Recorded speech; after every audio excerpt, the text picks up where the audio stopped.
Hi, everybody. Welcome to the stream. I have audio now. So this is attempt number 2 at taking a look at the new Magic the Gathering set. This is the Lord of the Rings Magic the Gathering set that is due out in stores this weekend. If you have a local gaming store and you decide that you want to go to your local gaming store, you can purchase these cards. You can play with these cards at a pre-release this weekend. How cool is that? And since this is a Lord of the Rings set, it only made sense that there would be the One Ring. Does that make sense? That there's going to be the One Ring card. Here is the One Ring card. Now, there's multiple variations of it. You could get this this normal-looking version here. You can get this from a booster pack. This is the full art version. You can also get it in a serialized version. But here's the thing. If you get this serialized version, the one I'm showing on the screen right now, I want to see you guys guess in chat. How much do you think this version of the Lord of the Rings is currently selling for? It is a 1 of 1. There's only one copy of this card. You cannot get it in. This is literally the only one. 1 of 1. That's correct. Eric T says it's currently selling for $1 million. There is somebody who's offered $1 million. So if you go and you play at your pre-release this weekend, if you decide to pick up a box to open for yourself, this is only available in the collector's box, I should mention. But if you open a collector's pack and you get this card, there is a professional sports player who's offering $1 million for this card. He will pay you $1 million to own this 1-for-1 card. Is that not absolutely insane? You could go buy a Magic box for $350 and open it's $2 million now. Chad Gotu says the offer is now $2 million. Whoever opens this card, you have a $2 million payday coming for you. I hope I open this card. I hope one of us opens this card. But that's the combination of Magic the Gathering fans and Lord of the Ring fans.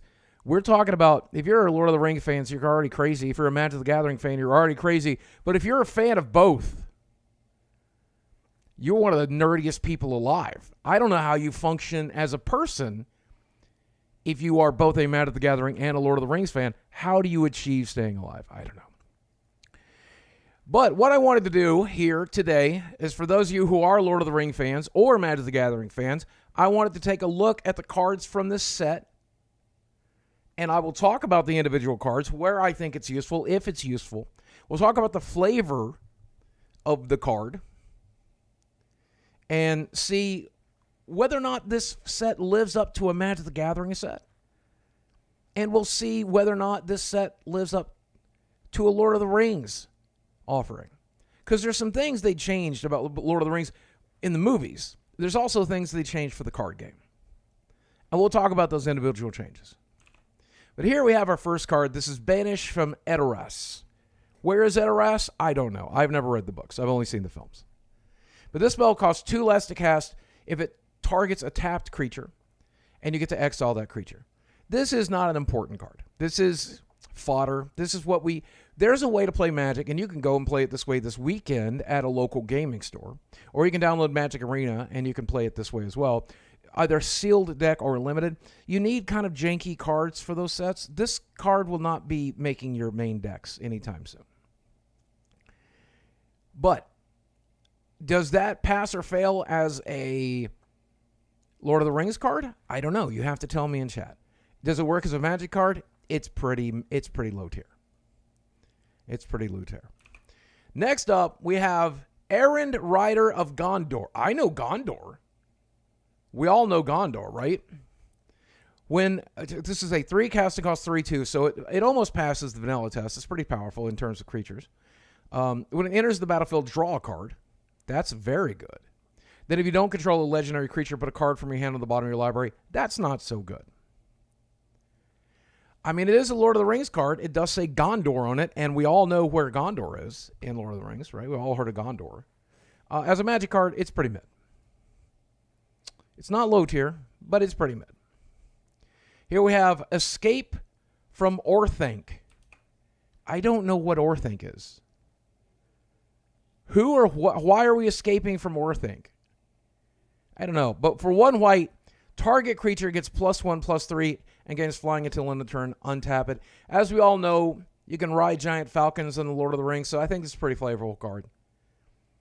A giant falcon thing swoops down and saves you. But keep in mind, the falcons will not take you to Mordor for some reason. You can't just fly a falcon to Mordor to throw the ring into the volcano. That would be too easy. So I don't know why. So as a Magic card, it's pretty mid. It's limited fodder again. It's gonna do stuff in limited. I don't think it'll do much elsewhere. As a Lord of the Rings card, it's fine. It's fine. I don't know what an Orthanc is. Is that a place? Is it a creature? Is it a person? I don't know. Eagles, not falcons. They are eagles. Thank you, Bonda713. I appreciate you, Boonda713. I appreciate you. Esquire of the King. 1 white for a 1/1 creature. Pretty boring. You won't even play this in most limited decks. But for 5 mana, tap it, and creatures you control get +1/+1 until end of the turn. This ability costs 2 less to activate if you control the legendary creature. This won't even make very many limited decks. I think this is both a failure as a Magic card and a failure as a Lord of the Rings card. Then we have the Fog on the Barrow Downs. This is a 3 mana enchant creature. Enchanted creature is a spirit and cannot attack or block. This is another one of those cards that you'll see in some fringe decks and useful in limited. So as a Magic card, it's pretty low mid. Fog on the Barrow Downs. Where is the Barrow Downs? Is that a Lord of the Rings thing? I don't know anything about the Barrow Downs. I don't know anything about the Barrow Downs. Orthanc is where Saruman trapped Gandalf. Ooh. Well, that's definitely a place I would like to escape from. So that's, okay. I go back. That card's a better Lord of the Rings card. Fog of the Barrow Downs, though, I don't know what a Barrow Downs is. Here we have a Nimble Hobbit. Pretty generic. I mean, there's plenty of halflings in other sets. But it's a 2 cast to cost win 3. Whenever this attacks, you may sacrifice a food or pay 3. When you do, tap target creatures an opponent controls.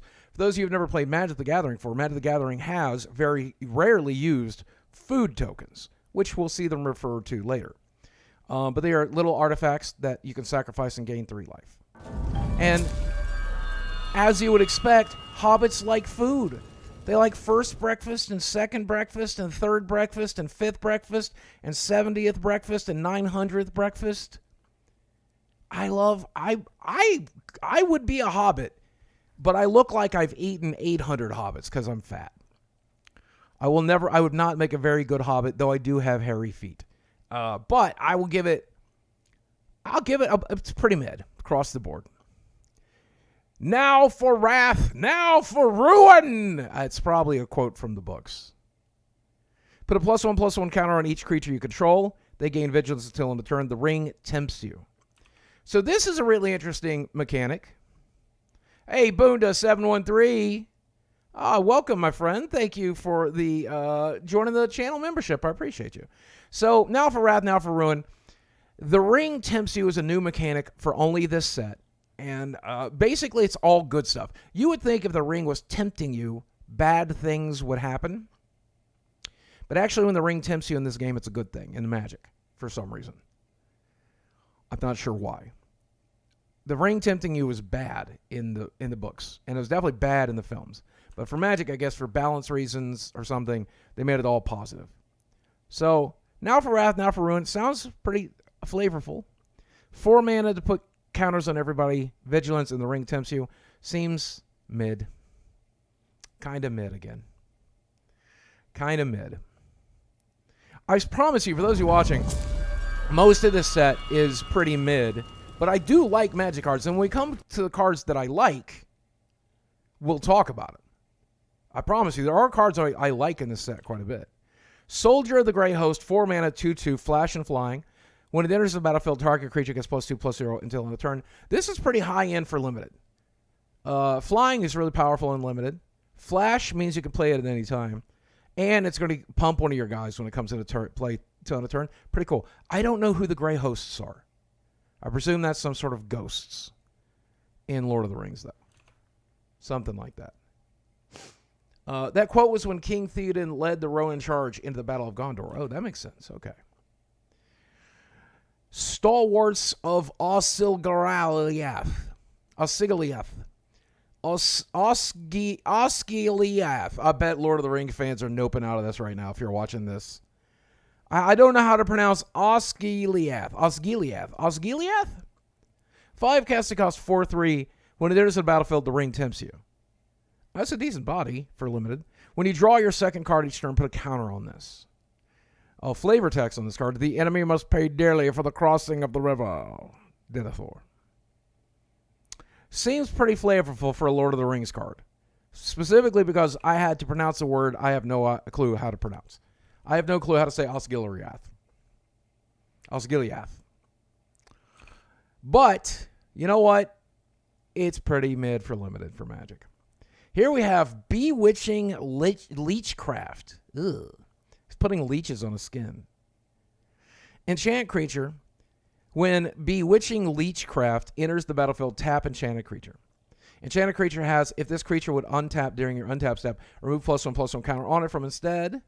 If you do, untap it. What? So, what if it doesn't have counters on it, it won't untap. So it's removal, but if it does have counters on it, it's just going to shrink it. That's an interesting, well-designed card. I don't know how Lord of the Ringsy it is. How Lord of the Ringsy is that? Is there a bunch of Leechcraft in there? I don't know. Decent card, though, for limited. Ooh, Captain of Umbar. That's fun to say. Everybody say that in chat. Does anybody want to say that in chat? Say it in real life. Hi, Alfie Autumn. He says, notice me. Everybody say Umbar in chat. Who here's ever been to Umbar? That feels good to say. Umbar. I'm a big fan of Umbar. Oomba. You missed. You were typing it, Jamie, and you still missed it, Jamie Shipton. Umbar. Yeah, very good. Umbar. Captain of Umbar. 3 mana, 2/3. 1 mana, tap it, draw a card, then discard a card. He's a looter. Pretty strong for limited, I think. I don't know who the Captain of Umbar is. It's not legendary. It's just a human pirate, so it's one of many captains. Seems fine. Deceive the Messenger. Ooh, instant. Target creature gets -3/-0 till end of turn. Is that Gandalf in the art? I think that's Gandalf in the art. Target creature gets -3/-0 till end of turn and amass orcs. Now, if this is the first time you've heard of amass orcs, basically, you put a +1/+1 counter on an army you control. It is also an orc. If you don't control an army, create a 0/0 black orc army token first. So basically, you're going to get a 1/1. If you already have an army, you'll instead put a counter on it. And it counts as an orc. You're amassing orcs.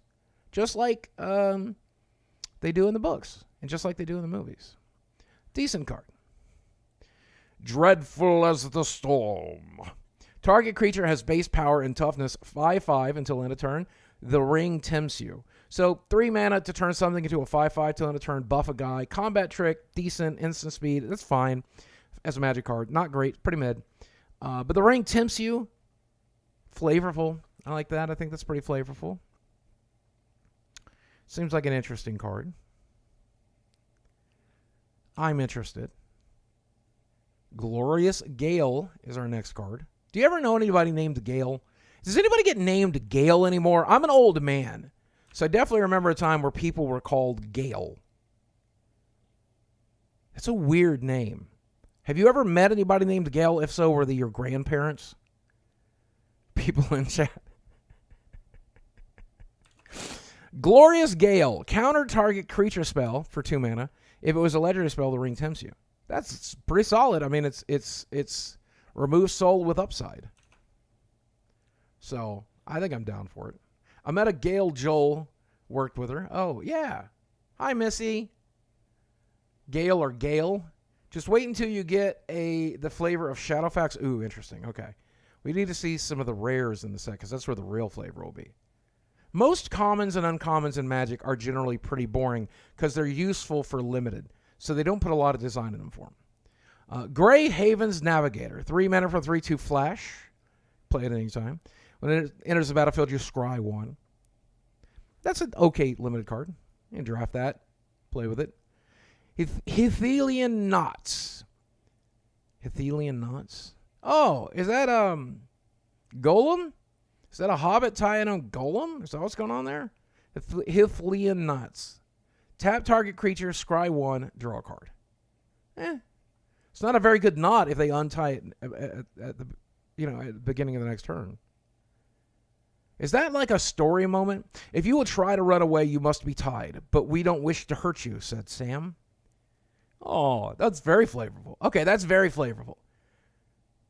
Isolation at Orthanc. So that's where Gandalf got trapped? Okay. Put target creature into its owner's library, second from the top. They took me and set me on the pinnacle of Orthanc.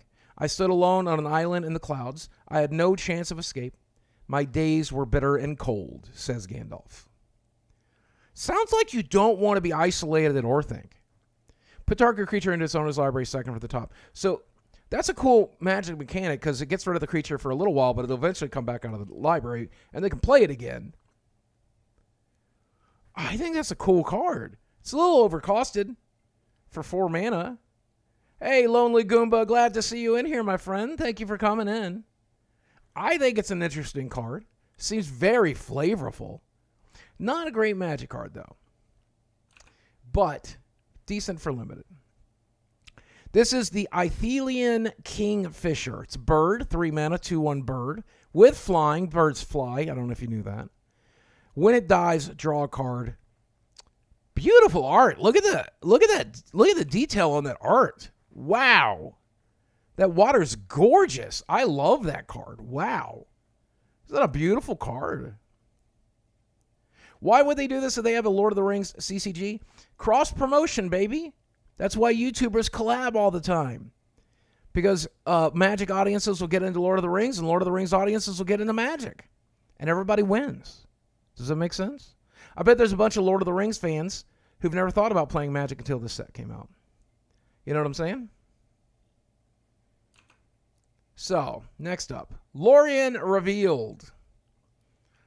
5 mana, draw 3 cards, island cycling for 1. That is a card that could see play in some commander decks. Won't see play in modern, but island cycling for 1 is pretty solid. It's not as good as just cycling for 1. But that seems like a decent card. Island cycling means you can go get a land from your deck. I think it's pretty solid.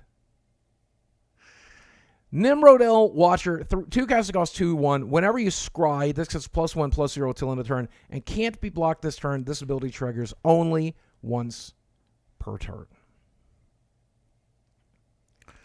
Seems decent to me. 2 mana, 2/1. Elf Scout. It's a blue elf. You don't see a lot of blue elves in Magic. Seems decent for limited. Here we have Peligreer Survivor. 2 cast cost 1/3. Tap to add 1 mana of any color, but you can spend this only mana to only play instant sorcery spells. 6 mana tap. Target player mills 3 cards. Why is that so expensive? 6 mana. Why is it so expensive? Are there any Magic designers in chat that can tell me why this is so expensive? Jeez. I'm so confused. Wow. I better have a strong payoff in this set. Hey, Boogie, you're my favorite YouTuber. Thank you, Gabriel. That's my favorite card, says Alfie. I like it too. I think it's a good card. Willow Wind, 5 mana for a 3/4 flying. When this enters the battlefield, scry 2. Is a Willow Wind mentioned in the Lord of the Rings books? It would have to be, right? Otherwise, mid card. The black breath. That's what I have every morning when I wake up. I have the black breath. Creatures your opponents control get -1/-1 until end of turn. The ring tempts you. If it had been -2/-2, I think it'd be a lot more powerful, but it could still get work done. When the black breath blows, death shadows grows, a rhyme of old days. I feel like that could make a good rap song. Oh my God, that could make a good rap song, okay? Oh my God. All right, here we go. When the black breath blows, there's shadow grows. If you know, you know. You gotta slap them hoes. Why did I go directly to hose? I mean, it rhymes, but also hose. But you're gonna go to pre-release? Yes, I plan to film it as well, Jamie. Should be a good time. But anyway, the black breath mid card. Cirith Ungol Patrol. They're just trying to make me sound like an idiot now. That's not a real thing in Lord of the Rings, is it? What is Cirith Ungol? Hi, I'm the Cirith Ungol Patrol. Who do you patrol for? Cirith Ungol. 1 mana, tap it, sack a creature, draw a card, then create a food token. It is 5 cast, cost 4/5. It'll see play in sealed. Not a lot of play in limited. Sack a dude, make a food. Sack a dude, make a food. Spies feared on stairs, double vigilance, patrol to head of stairs. That's Shagrat's orders. Who the hell is Shagrat? I've only seen the movies. Here's the Haunt of Dead Marshes. It is a nightmare elf. It is not a zombie, but it clearly looks like a zombie, but it is a nightmare. There are cards that I think that care about nightmares and magic. When Haunt of the Dead enters the battlefield, scry 1 for 3 mana. Return this from the graveyard to the battlefield tapped. Activate only if you control a legendary creature. So it's that skeleton from that core set with limits. There's things you could do with that. There's things you could do with that card in Magic. Very flavorful, though. Here we have Mordor Muster. 2 mana sorcery, you draw a card and lose a life, and you make a 1/1 orc, or you amass onto your orc army. Pretty mid. I can see that as a 23rd card in some draft decks, though. Maybe I'm wrong. I don't think I would peg that very high, but I would include it in the few decks. Not too bad. Sam's Desperate Rescue, very flavorful. Return target creature card from your graveyard to your hand. The ring tempts you. So return a creature from your graveyard to your hand is pretty mid in Magic. Returning it to the battlefield is nice. But adding the ring tempts you might be pretty useful. Not very flavorful, though. Everybody knows this from the Lord of the Rings films, right? Everybody remembers this? The Book of Mazarbul. By the way, if you're watching the stream and you're enjoying it, consider becoming a channel member. You have the opportunity to do that down below. I would love it if you did. You can also super chat if you want. But remember, that's not why I do this. I do this because it's just fun to hang out with you guys. Though any bonuses like that, I truly do appreciate it. And channel members occasionally do get bonus content. Normally just set down 20-minute videos of me talking about my life and mental health and stuff. If you're into that kind of thing, $1.99 a month, probably not too bad. You get some cool stickers and stuff like that. Feel free to become a channel member like Boonda did a few minutes ago. And if you do that, I'll be more than glad to give you a shout out at the end of the stream. I'm a huge fan. Thank you, Nature. Glad to have you here, my friend. So I know this card's going to look confusing to non-Magic nerds, but let's talk about it. It's a saga. Lester says, when the black breath blows, death's shadow grows, the pulse of your lifeblood slows, life's joys and sorrows draw to a close. Yes, when the black breath blows. Woo, Lester, that's fire. Lester, that is so fire. Let me try that again. When the black breath blows, death's shadow grows, the pulse of your lifeblood slowly slows, life's joys and sorrows draw to a close whenever the black breath blows. Okay, that was good, Lester. Good job, Lester. I really like that. Oh, man. Okay, all right. So this is a saga. So it's going to stick around, as most enchantments do, but each turn it's going to have an effect. So on the first turn, amass orcs for 1. We talked about making orcs. Then on turn 2, amass orcs for 2. You'll add 2 more counters to your orcs. Or if your orcs aren't around, you make it 2 or 2. And creatures you control get +1/+0 and gain menace until the end of turn on the third turn. Pretty okay. I see that as pretty useful and limited. Pretty mid, I think. Erebor Flamesmith, 2 casting cost 2/1. Whenever you cast an instant or sorcery spell, this deals 1 damage to each opponent. That can be really powerful in like a storm deck.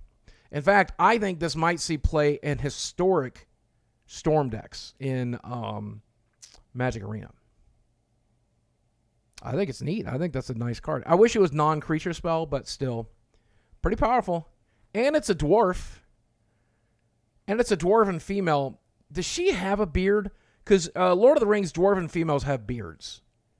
I can't tell if she does or not. Hey, Kai, KI993D, thanks for the $2. You should play a series of Diablo 4 on YouTube. I might, my friend. Thank you for the super chat. I appreciate you. Next up, Gimli's Fury. Gimli definitely has a beard. It's cool to see Gimli on a Magic card. I'm just going to be honest with you. It's really cool to see Gimli on a Magic card. Gimli's Fury, 2 mana. Target creature gets +3/+2 until end of turn. If it's legendary, it also gains trample until end of turn. Yeah. Haradrim Spearmasters. 3 mana for a 2/3 reach. At the beginning of a combat on your turn, another target creature you control gets +1/+0. Man. It's nice to say Haradrim, though. An improvised club. Clearly, is that a... what is the big orc things? I forget what those things are called. But as an additional cost to cast a spell, sacrifice an artifact or creature. Improvised club deals 4 damage to any target. Meh. It's a troll. It's a troll. Thank you. Yeah, it's a troll. That is correct. For a couple of pins, says Troll, and grins, I'll eat these 2 and gnaw thy shins. Oh, that's Sam telling a story. For a couple of pins, says Troll, and grins, I'll eat these 2 and gnaw thy shins. I like the flavor text more than the card. It's a fine card. Pretty mid for limited. It's a good closer for limited, actually. Quarrel's End, 3 mana. As an additional cost to cast a spell, discard a card. Draw 2 cards and create a 1/1 white human soldier creature token. So 3 mana to filter 2 is fine. Creating a white human token is fine as well. Mid card. Relentless Rohirrim. 4 mana for a 4/3. When it enters the battlefield, the ring tempts you. It depends on how good the ring is. Now, I think this is the first time we've been clearly able to see it. But they did something weird in this set. This is a human knight, and you might have noticed that the human on this card has considerably more melanin than the humans did in the movies. For whatever reason, they decided to make the humans in this to not trigger demonetization. They decided to make the humans in this card set brown. Is that the most polite way to put it? A lot of people got really upset about that, and I'm going to be honest with you, I'm not one of those people. But I do think it's silly. I don't really understand why. Well, you'll definitely notice when we get to Aragorn. I don't think they were brown in the books, but I've never read the books. I think it was a pointless change. It seems like a pretty pointless change. But we'll talk about it as we get further in. There's the Rohirrim Lancer, human knight. When Rohirrim Lancer dies, the ring tempts you for 1/1 menace. It's got to die for the ring to tempt you, but the ring tempting you is a pretty powerful ability. So, Rush the Room. Target creature gets +1/+0 and gains first strike until end of turn. If it's a goblin or an orc, that also gains haste. Bad. I would probably not even put that as a 23rd card in most Magic sets and most drafts. The Brandywine Farmer, the halfling peasant. When this enters the battle, or enters or leaves the battlefield, create a food token. 3 cast to cost 1/1 Makes a food. Makes 2 food. One when it shows up and one when it dies. Very flavorful. Not a great card, but fairly flavorful. I promise you, we will get into more powerful cards that I like later. Promise you. Chance Met Elves. When you scry, put a +1/+1 counter on this. The ability triggers only once each turn. Meh. I think there's a blue-green scry deck that seems like it's going to be playable. So maybe that's what that's for. Elven Farsight. Scry 3. You may then reveal the top card of your library. If it's a creature card, draw a card. So for 3 mana, you get to scry 3, which means rearrange the top 3 cards of your library. If you get lucky and you've got a creature that you can put on top, then you'll draw that creature. That's okay. Sometimes you won't see a creature, though, and you'll be very upset about it. This card has a bad floor. And the ceiling's not even that good. But I like it. I think it's very flavorful. Love the art. Again, look at the art of this. They're seeing Gimli in the water and their elves like doing stuff. Boogie, do you watch Rick and Morty? Yes, good show. Was wondering when you were going to touch on this subject. Yeah, it's a fun set. For a second, I thought it said meat elves. I'd like to eat a meat elf. Modern card for finding allosaurs. Yeah. Here we go. Enraged Huron. I guess that's the name for a tree folk. Huron! Trample 5, casting cost 4/5. When it enters the battlefield, the ring tempts you. It's fine. Galadrim Guide, 4 mana, 3/4. When it enters the battlefield, scry 2. It's fine. Good, probably decent mechanic for the scry deck. God, do I have to try to pronounce this? Lothlorien. Lothlorien? Lothlorien. The Lothlorien Lookout. That's a mouthful. Can you say that 5 times fast? Lothlorien Lookout. Lothlorien Lookout. Lothlorien Lookout. Lothlorien Lookout. That is... 2 casting cost 1/3. Whatever this is hex, scry 1. I will not play with this at my pre-release, even if I open like 4 of it. And here's why. Because I don't want to say, all right, I'm going to attack with my Lothlorien Lookout. All right, I'm blocking with my Lothlorien Lookout. Very flavorful, beautiful art. Just can't say that. Here's a 1 casting cost 1/1 Spider. It's a Merkward Spider. When it attacks, target legendary creature you control gains Death Touch on the turn. So it is a 1/1 Death Touch that gives legendary creature Death Touch. It's missing something. Most spiders in Magic have reach. They can catch flyers with their webs. This spider's so tiny he can't catch flyers. Can't catch a bird? How could it catch a bird? It's tiny. I guess that's what they're going for. Lothlorien. Somebody says it's Lothlorien, says Gus Addison. Where's the int? You'll see him, Gus. Don't worry. There's definitely tree folk coming up. Mirror Guardian. Look at that sexy dwarf female complete with canonical beard. Look at that canonical beard. Yum, yum, yum, yum, yum. 3 casting cost 4/2. When she dies, the ring tempts you. That's pretty solid. I'll put that in the limited deck for sure. Spiders normally have reach and a big booty, says Big D. Yes, they do. Okay, here's our first rare card. 4 mana sorcery, the ring goes south. First, the ring tempts you. Then reveal cards from the top of your library until you reveal X land cards, where X is the number of legendary creatures you control. Put those lands onto the battlefield tapped, and the rest on the bottom of your library in a random order. So 4 mana, the ring tempts you, and you'll probably get 1 or 2 lands out of it. That's pretty all right. That's pretty mid as far as rare goes. Could be in a legendary themed deck for sure. Could also be in a landfall deck. I mean, it does a little bit of both. That's okay. For a rare, it's pretty decent. 3 mana, shower of arrows, destroy target artifact, enchantment, or creatures with flyings. Scry 1. Who shoots artifacts with arrows? Who shoots an enchantment with arrows? Are they magic arrows? I'm a little confused by how you shoot an enchantment with an arrow. But still. What country do you think the serialized One of One Ring shows up? I hope Australia. I'll bet it'll be the United States. Here's the thing about the One of One Ring. I got a feeling they know where it is. They're going to know which box it's in. I feel like they're not going to run the risk of it getting sent to like a Walmart where like nobody ever says they opened it.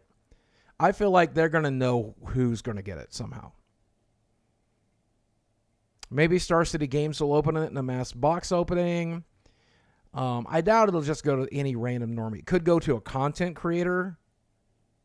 But I feel like they got a feeling. I got a feeling they'll know where it's going.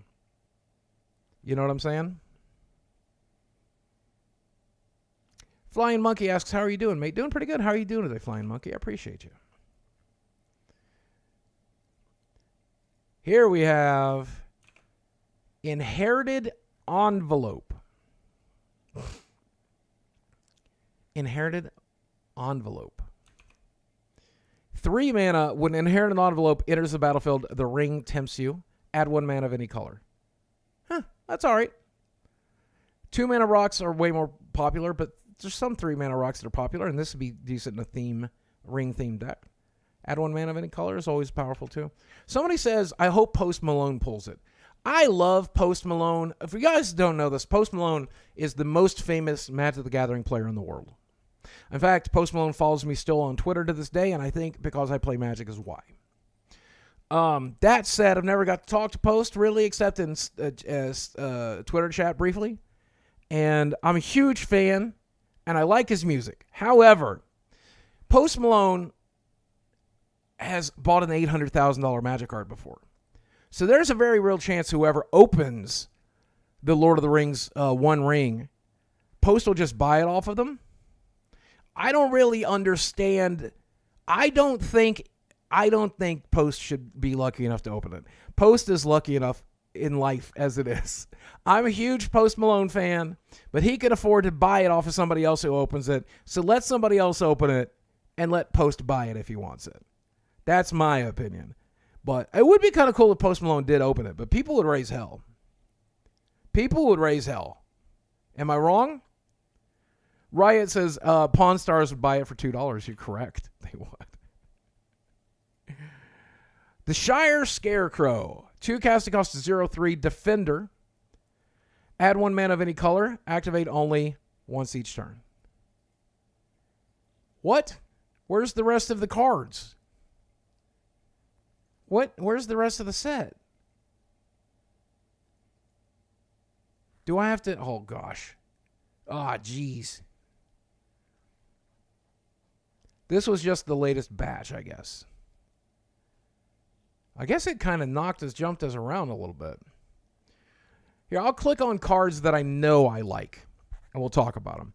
Here we have Reprieve. This is 1 white and 1 colorless to return target spell to its owner's hand, draw a card. So there's already a very popular Magic card called Remand that does this in blue. Now white gets to do it too. And I'm just going to be honest with you, I like it. I like that that's what they're doing with Magic. This is a very good card. Hey, we have Remand at home. This is Remand at home. This is Remand at home right here. Shadow Tribe, thank you for subbing. If you're not already subscribed to me, by the way, you can click that subscribe button and that little graphic will pop up in the corner. You'll be able to see it. You'll be able to see it. Let's see. Here's another rare. 4 mana Saga. Search your library for a legendary creature card, reveal it, put it in your hand, then shuffle. You get to do that twice. Once the turn you play it, the next turn after. Tutors are good. 4 mana tutors are not so good, but creatures you control gain double strike until in the turn the ring tempts you. That's your final turn. Surprised it's not legendary creatures. At least it's not legendary creatures. You know what I'm saying? I want to be able to see every set of a color. Do they have that here on this site? I think this is it. Okay. All right. Here's a card we haven't seen yet. The Battle of Bywater. 3 mana, sorcery. Destroy all creatures with power 3 or greater, then create a food token for each creature you destroy. It only gets the big guys. The halflings live. I like that one. I like that one. Okay, that's a very good card. If you're playing like a weenie deck. Here is a Took Reaper. What is a Took? Is that a type of halfling? Is that a last name for a halfling? Uncle Chris, welcome to the membership program here on YouTube. Glad to have you. Whenever we get a brand new member, you know I'm going to go like this. Thank you, Uncle Chris. I really appreciate you, my friend. You're a fool of a Took. 2 cast it costs 2/1. When it dies, the ring tempts you. Seems fine. Here's one of my favorite cards of the set. Are you guys ready for this? It's Bill the Pony. It's Bill the Pony. 4 casting cost 1/4. I don't even care because it's Bill the Pony. But when he enters the battlefield, you create 2 food tokens. Uncle Chris, have you already been a member? I didn't realize. I apologize, Uncle Chris. Thank you, my friend. It doesn't tell me that you've been a member here for a while. Sacrifice a food until end of turn. Target creature you control assigns combat damage equal to its toughness rather than its power. It's not good. But the card is named Bill the Pony. The name is Bill the Pony. How can you not love Bill the Pony? From the Lord of the Rings books. Boromir, Warden of the Tower. Whenever an opponent casts a spell, if no mana was spent to cast a spell, counter it. He's 3 cast, it costs 3/3 vigilant. He's legendary, so he can be your commander if you wanted. Sacrifice him. Creatures you control gain indestructible till end of turn. The ring tempts you. I mean, that's a lot of abilities for 3 mana for a 3/3. And Boromir's a cool character. Very flavorful. Decent art. If sideboard hate as well. Also, you can get these alternative art versions of him. He seems fine. He's got some functions for sure. Here's our first mythic. Mythics are the ultra rares. Really hard to pull. This is Dawn of a New Age. When this enters the battlefield with a hope counter on it for each creature you control.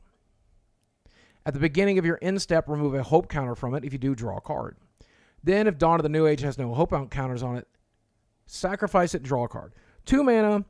If you have a creature in play, you're going to, at the end of that turn, draw a card and gain 4 life. 2 mana to gain 4 life and draw a card is good. If you don't have a creature, you'll only gain 4 life. That's bad.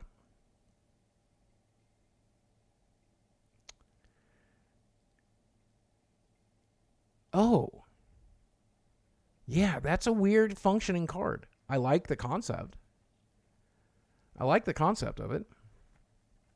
Just don't know if it's good. Here we have the Flowering of the White Tree. 2 mana legendary enchantment. Creatures you control get +2/+1 and have ward 1. Non-legendary creatures you control get +1/+1. I mean, this is strictly better than Crusade. It's a cool concept for a card. I think it's an interesting card for sure. You can't have multiple copies out, so that's the downside, but in Commander, you can only play with 1 copy of a card anyway. I love that card. Boring art in a lot of ways, though. It's just a tree. It's just a tree. 3 mana, enchantment, Forge Anew. When this enters the battlefield, return target equipment card from your graveyard to the battlefield. As long as it's your turn, you may activate equip abilities. Anytime you could cast an instant. And you may pay 0 rather than pay the equip cost of the first equip ability you activate during each of your turns. Lester, thank you for 13 months of support. I appreciate you. Thanks for the stream, Boogie. Thank you, Lester. Haven't bought a Magic card in 20 years. This is so tempting. I'm just going to be honest with you. It's a cool set. It's a cool set. And again, if you want to, you can go to your local gaming store and play Magic this weekend. That's a good way to get back into it, you know? Frodo, Sauron's Bane. Look at that art, dude. That's the moment. That's the moment. Look at that. Wow. He's a 2-caster, costs 1/2. And for black or white mana, if it's a citizen, it becomes a halfling scout with base power and toughness 2/3. So he levels up. Then for black, if he's a scout, it becomes a halfling rogue. With whenever this creature deals combat damage to a player, that player loses the game if the ring has tempted you 4 more times this game. Otherwise, the ring tempts you. Wow. Wow. I love the design of that card. If you're not a Magic player, I'm sure it seems fairly confused. MM says in chat, Magic looks so complicated. If you want to learn to play Magic, there's an app called Magic the Gathering Arena. It's available on phone. I think it's available on iOS now. And it's also available on PC. It's on Steam now as well. Magic the Gathering Arena, it'll teach you how to play. Angela just donated $50. Oh my God, Angela, that's insane. You just played for my pre-release tomorrow night. Angela, thank you for sponsoring my pre-release. That's incredible. Thank you, Angela. I will be, when I'm filming tomorrow night and you see me at my pre-release, when you see that video, I think you'll be, I want you to remember that you're the person who paid for my pre-release. Thank you, Angela. I generally appreciate you. Hopefully I'll pull a Frodo. That Frodo card's insane. All right, here we have Gandalf the White. There are several versions of Gandalf in this set, and it makes sense. Several versions of Sauron. Several versions of Frodo. So get used to that. You're going to see several Gandalfs. But here we have Gandalf the White, 5 mana, 4/5 with Flash. Now, when you cast legendary spells and artifact spells, as if they had Flash. So you can play them at any time, just like Gandalf. Gandalf just shows up when he's supposed to. That's what Gandalf does in the books. And that's what Gandalf now does in the game. Very flavorful. If a legendary permanent or an artifact entering or leaving the battlefield causes the trigger ability of a permanent you control to trigger, that ability triggers an additional time. That card is insane. It's not as good as the new White Praetor because it doesn't like screw over your opponent or whatever. But in terms of what it does for you, wow. Gandalf is nuts. If you open this in sealed, you're going to be just beating ass. Definitely worth draft. I think that's commander playable. I think that might be a good commander to build around. I'm tempted to build around it. All right, let's see what other rares we got. I'm skipping the uncommons and commons. What other rares are in this set? Here we have Born Upon a Wind. 2 mana. You may cast spells this turn as if they had Flash for an instant speed. Draw a card. So at the end of your opponent's turn, you're like, all right, I didn't use my mana to counter anything. So let me go ahead and cast the hell out of all my spells. I'm going to cast this, draw a card, then play a bunch of creatures, untap, and kill you. That's the bluest card there's ever been. I mean, cards like Quicken exist and Scout's Warning exist and stuff like that. But this allows you to play all your spells at instant speed. How blue is that? How blue is that? Such a good card. Such a good card. Let's see. Here we have Goldberry River Daughter. Now, I want you to take a moment to look at this art. I have a complaint about Magic the Gathering that I've had for a really long time. Magic the Gathering does not typically show fat people on its Magic cards. And I think that's sad. But when they have shown fat people on Magic cards, they tend to be the bad guy. They tend to be villains.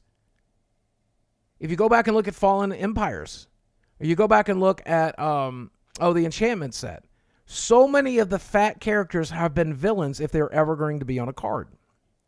Well, this one is not a villain. And she's a plus-sized woman. I mean, I'd say she's thick. So, Wizards of the Coast, God bless you for putting more fat people on Magic cards. It makes me feel a little bit represented, and I think representation is important. So, Thank you for making another. It's the first fat female Magic card that was a human. There was Rada previously. But she's the first fat human female Magic card, and I think it's really cool. Goldberry River Daughter, 2 mana for a 1/3, and you get to move counters around. Moving counters around is a popular mechanic. It's beautiful art. That is beautiful art. I like it. I like it. That's why representation is, I think, important, because it made me feel good to see a big person on a card. And hopefully it makes other people feel good to be represented. Lost Isle Calling. blue and 1 enchantment. Whenever you scry, put a verse counter on this. 6 mana, exile it. Draw a card for each verse counter on it. But at 7 or more, take an extra turn. Taking an extra turn is absurdly powerful in Magic. Now, that's a lot of jumping through hoops to get there. But it's a good card. The Scribe it alone is decent. It's high mid. Here we have Press the Enemy for 4 mana. Return target spell or non-land permanent an opponent controls to its owner's hand. You may cast an instant or sorcery spell with equal or lesser mana from your hand without paying its mana cost. Return target spell or non-land permanent an opponent controls to its owner's hand. I mean, counter a spell. You may cast another spell with equal or lesser mana cost. You could probably use that to cast your 0 drops like Living End. That's interesting. It's an interesting card. I have trouble evaluating counter spells, though. Here we have the Rangers of Ithilien. 4 mana, 3/3 Vigilant. When it enters the battlefield, gain control of up to 1 target creature with lesser power for as long as you control this. Then the ring tempts you. So it can only steal a little guy. But it can steal a guy till this is gone. Here's what's cool about it. It kind of makes sense. Imagine he's a 3/3 and it can only steal like a 2/2 or a 1/1 because they're smaller. He can only boss around the small guys. That's a flavorful card. I really like that card. Here we have an uncommon Saruman, the white, but the uncommons aren't that powerful in this set. Probably not worth getting too exciting about. Here we have the Storm of Saruman. I am Saruman! This is my storm! Isengard had once been filled with fruitful trees, but no green things grew there in the latter days of Saruman. I am the mighty Saruman! Here's my storm! Enchantment Ward 3. When you cast your second spell each turn, copy it. Except the copy is not legendary. You may choose new targets for the copy. I like it. I just like saying it's too expensive at 6 mana. You know. Whenever you cast your second spell, you turn copy it. Except the copy isn't legendary. It's powerful. But it's jank. I like my Saruman impression. Here we have the Watcher in the Water. 5 mana for a 9/9. When it enters the battlefield, it enters tapped with 9 stun counters on it. Whenever you draw a card during an opponent's turn, create a 1/1 blue tentacle creature token. What? 5 mana, 9/9, but it comes into play asleep. Whenever you draw a card during an opponent's turn, put a 1/1 counter on it. Whenever a tentacle you control dies, untap up to 1 target Kraken and put a stun counter on up to 1 target non-land permanent. What? This is such a complicated card. 5 mana, 9/9, enters the battlefield tapped with 9 stun counters on it. When you draw a card, create a tentacle. And when a tentacle dies, untap up to 1 Kraken, that's this guy, and put a stun counter on up to 1 target non-land permanent. Well, what? Oh, so it'll wake up after 9 turns, because every turn you remove a stun counter? Okay. What? What? Good Lord. I like that card, but that is complicated. Call of the Ring. At the beginning of your upkeep, the ring tempts you. Whenever you choose a creature as your ring bearer, you may pay 2 life. If you do, draw a card. The ring is mine, says Frodo. Call of the Ring. Hold on a second. Hold on, I'm going to take this phone call. Yeah. Hello? Uh-huh. Uh-huh. Yeah? Uh-huh. Sure. Yeah? Okay. All right, I'll kill them all. All right, I love you too. That was the ring, everybody. That was a call of the ring.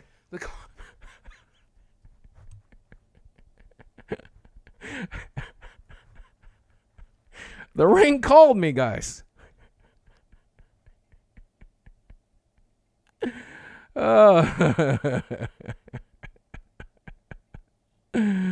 Oh, God. Okay. Isildar's Fateful Strike. 4-mana legendary instant. This is the first legendary instant in all of Magic. You can only cast legendary instants if you control a legendary creature or planeswalker. Destroy target creature. If its controller has more than 4 cards in hand, they exile cards from their hand equal to the difference. Destroy target creature. If its controller has more than 4 cards in hand, they exile cards from the hand equal to the difference. So you have to have your commander in play, or a legendary creature in play, I should say. And then their opponent goes down to 4 cards. Their controller. Well, I mean, that's fine. That's fine. Lobelia Sackville Baggins. That's not a real name for a card. That's not a real character in the book. There's nobody named Lobelia Sackville Baggins. What kind of name is Sackville? What kind of name is Sackville? Hi, I'm Sackville Baggins. Okay. Lobelia. 3-mana, 2/3 flash menace. When she enters the battlefield, exile target creature card from an opponent's graveyard that was put from the battlefield this turn, and then create X treasure tokens, or X is the card's power. So something dies, she pops into play and steals all their treasure. That is so flavorful. Wow. That is such a flavorful card. I love that card.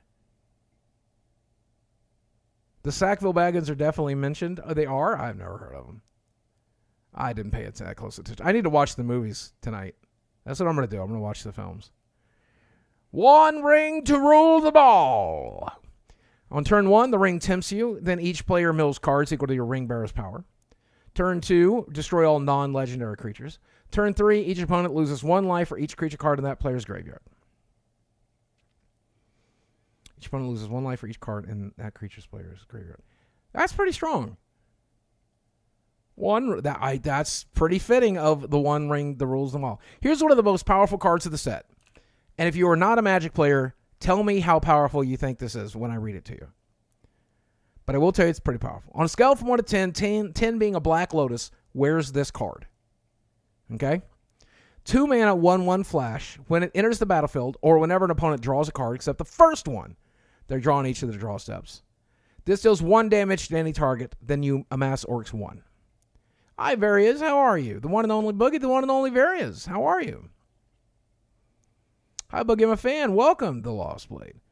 This card is probably like a 5 out of 10 on the Magic power scale. 10 being a Black Lotus.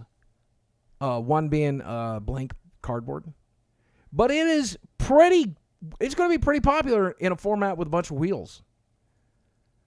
It's going for about $30 right now. Pretty powerful card.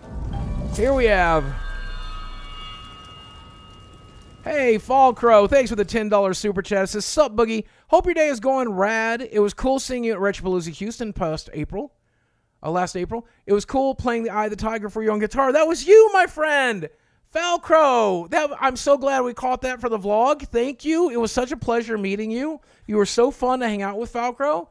Thank you, and thank you for the $10 super chat. I really appreciate you, buddy. Very nice of you. Sauron, the Necromancer, 5 mana, 4/4 menace, Avatar Horror. Whenever this attacks, exile target creature card from your graveyard. Create a tapped and attacking token that's a copy of the card, except it's a 3/3 black wraith with menace. At the beginning of your next step, exile that token unless Sauron is your ring bearer. So if you're playing with ring tempting cards, you get to keep it, probably. 5 mana, 4/4 menace is not worth writing home about. But exile a creature card from your graveyard to create a nightmare version of it. It's flavorful. Don't know how powerful it is, but it's very flavorful. 6 mana sorcery spell. Exile all creature cards from target player's graveyard. Okay, that's good. You may cast spells from among those cards for as long as they remain exiled, and mana of any type can be spent to cast them. I mean, in some formats, that's a very powerful ability, specifically because you can target your own graveyard. But it's only creature cards. Ugh, it's only creature cards. I mean, if you're at a table and your opponent's playing elves, if you're playing elves, it could be pretty powerful. Huh. Maybe that's a good elves deck card. I like that card. I'm going to put it in my elves deck. Here we have the Witch King of Angmar. Flying 5/3.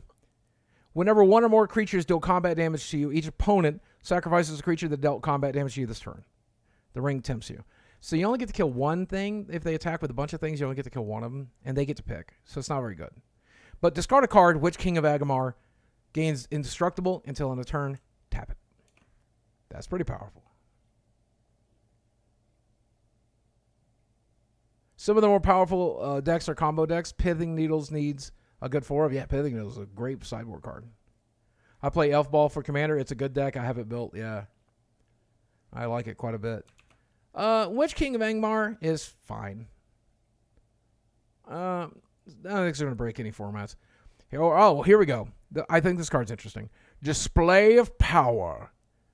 This spell cannot be copied, but you can copy any number of target instants and or sorcery spells. You may choose new targets for the copies. So you get to target a bunch of spells on the stack and copy all of them, but you can't copy this because otherwise you're getting into multiplication. You're going exponential at that point. You see what I'm saying? However, copying every spell on the stack, instant and sorcery on the stack, I should say, pretty powerful. Could be pretty useful in Commander, I think.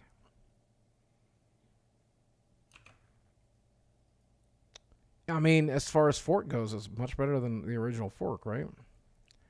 Éomer, the Marshal of Rohan. Forecast to cost 4/4 haste. Whenever one or more other attacking legendary creatures you control die, untap all creatures you control. After this phase, there's an additional combat phase. This ability only triggers once each turn. And that's per Éomer. So if you have a way to flash Éomer, like with Ephemerate, woo, that could be pretty powerful. The 4-mana 4/4 haste is fine. Getting an extra attack step, at least whenever one or more other attacking legendary creatures control die. So you have to have a death outlet for it, though. Ugh. Boogie, what is this shit? Is this real money, and how can you ever make money back? Yeah, you pay real money for Magic cards, and people collect Magic cards, so you can sell Magic cards to the people that collect them. Magic cards hold value, for sure. Now, it's not a great investment. You're better on just holding on to the money, you know. But for those of you who are addicted to cardboard like me, I'm glad I bought Magic cards over the years, because now I have something to show for that money. And, I can sell them off piece by piece whenever I need to. Fall of Care Andros. 3-mana enchantment. Whenever a creature an opponent controls is dealt excess non-combat damage, amass X orcs, where X is that XX damage. And for 8 mana, it deals 7 damage to target creature. So, I like the idea of, this card. I think it'd be really powerful with something like Blasphemous Act. Could you imagine? Oh, what a good time. Cardboard Addicts says /slime. I mean, Post Malone is addicted to this game. And if Post Malone is addicted to this game, it can't be all bad. Post is a pretty cool guy, right? It's not just for nerds if you got Post Malone playing it. Of course, Post Malone is just the biggest nerd to ever live, but whatever. Some cards are worth thousands. There's currently a card worth $2 million, and you can open it in the set. There's currently you won't. It's a lottery ticket, basically, but it's a golden ticket, but there's a $2 million card that you can open in the set. Glowing Dwarf Emissary, 3 cast cost 3/3. Whenever you cast a historic spell, create a treasure token. This ability triggers only once each turn. Tap it and sacrifice a creature, goad target creature. Ignore that second part. The first part of whenever you cast a historic spell, create a treasure token, is good. It only triggers once a turn is bad. They are afraid of that card being too good. 5 mana, Hew the Entwood. Oh, we're killing the Ents, guys. Oh. Sacrifice any number of lands. Reveal the top X cards of your library, where X is the number of lands sacrificed this way. Choose any number of artifacts and or land cards revealed this way. Put all non-land cards chosen this way onto the battlefield. Then put all land cards chosen this way onto the battlefield tapped. Then put the rest on the bottom of your library in a random order. What? So sack all your lands, and you'll get some lands back and some permanents. But if you're playing with instant sorceries or enchantments, you might not get anything.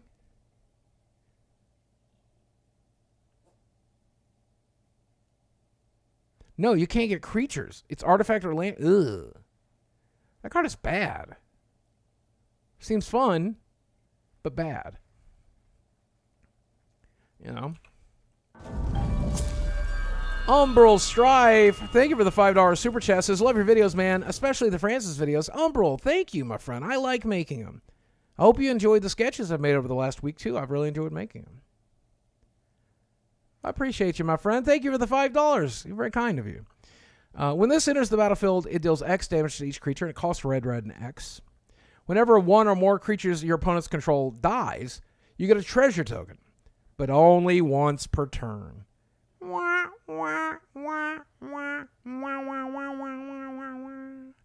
I mean, it is a sweeper, which is good. Red needs sweepers. And once per turn, you can get a treasure token if something died. 1 treasure token a turn in a multiplayer format is not bad. Various, welcome to the channel memberships. I really appreciate you, my friend.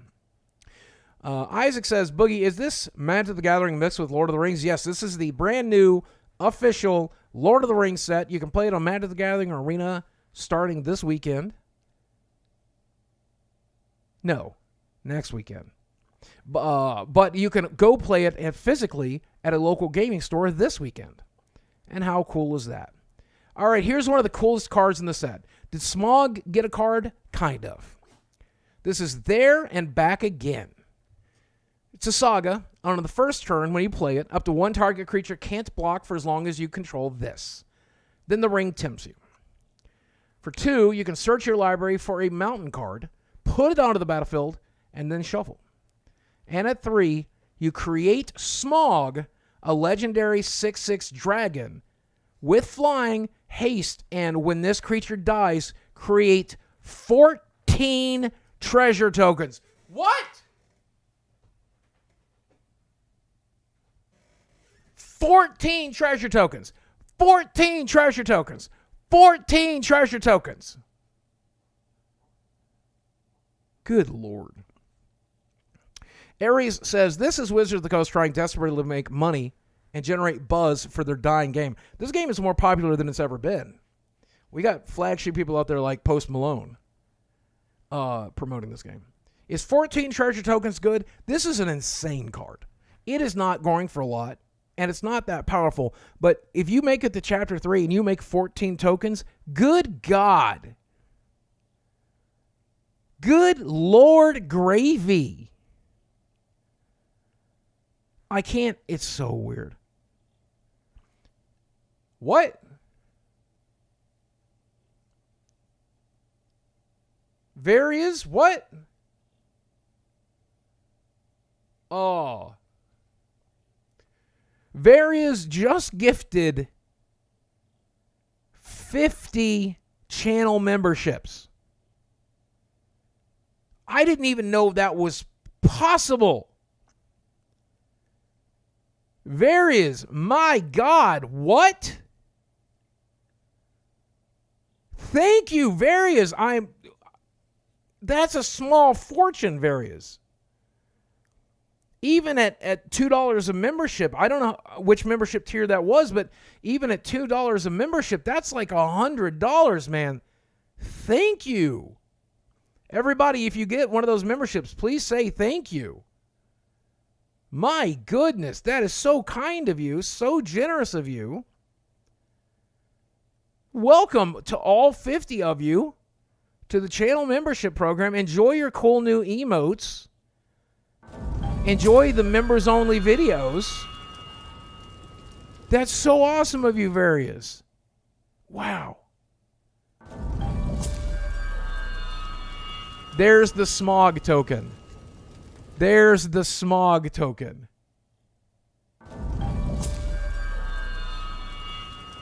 I can't believe it. Oh my gosh. Okay, I'm turning off the alert box for a minute because that sound will kill everybody. Oh my God.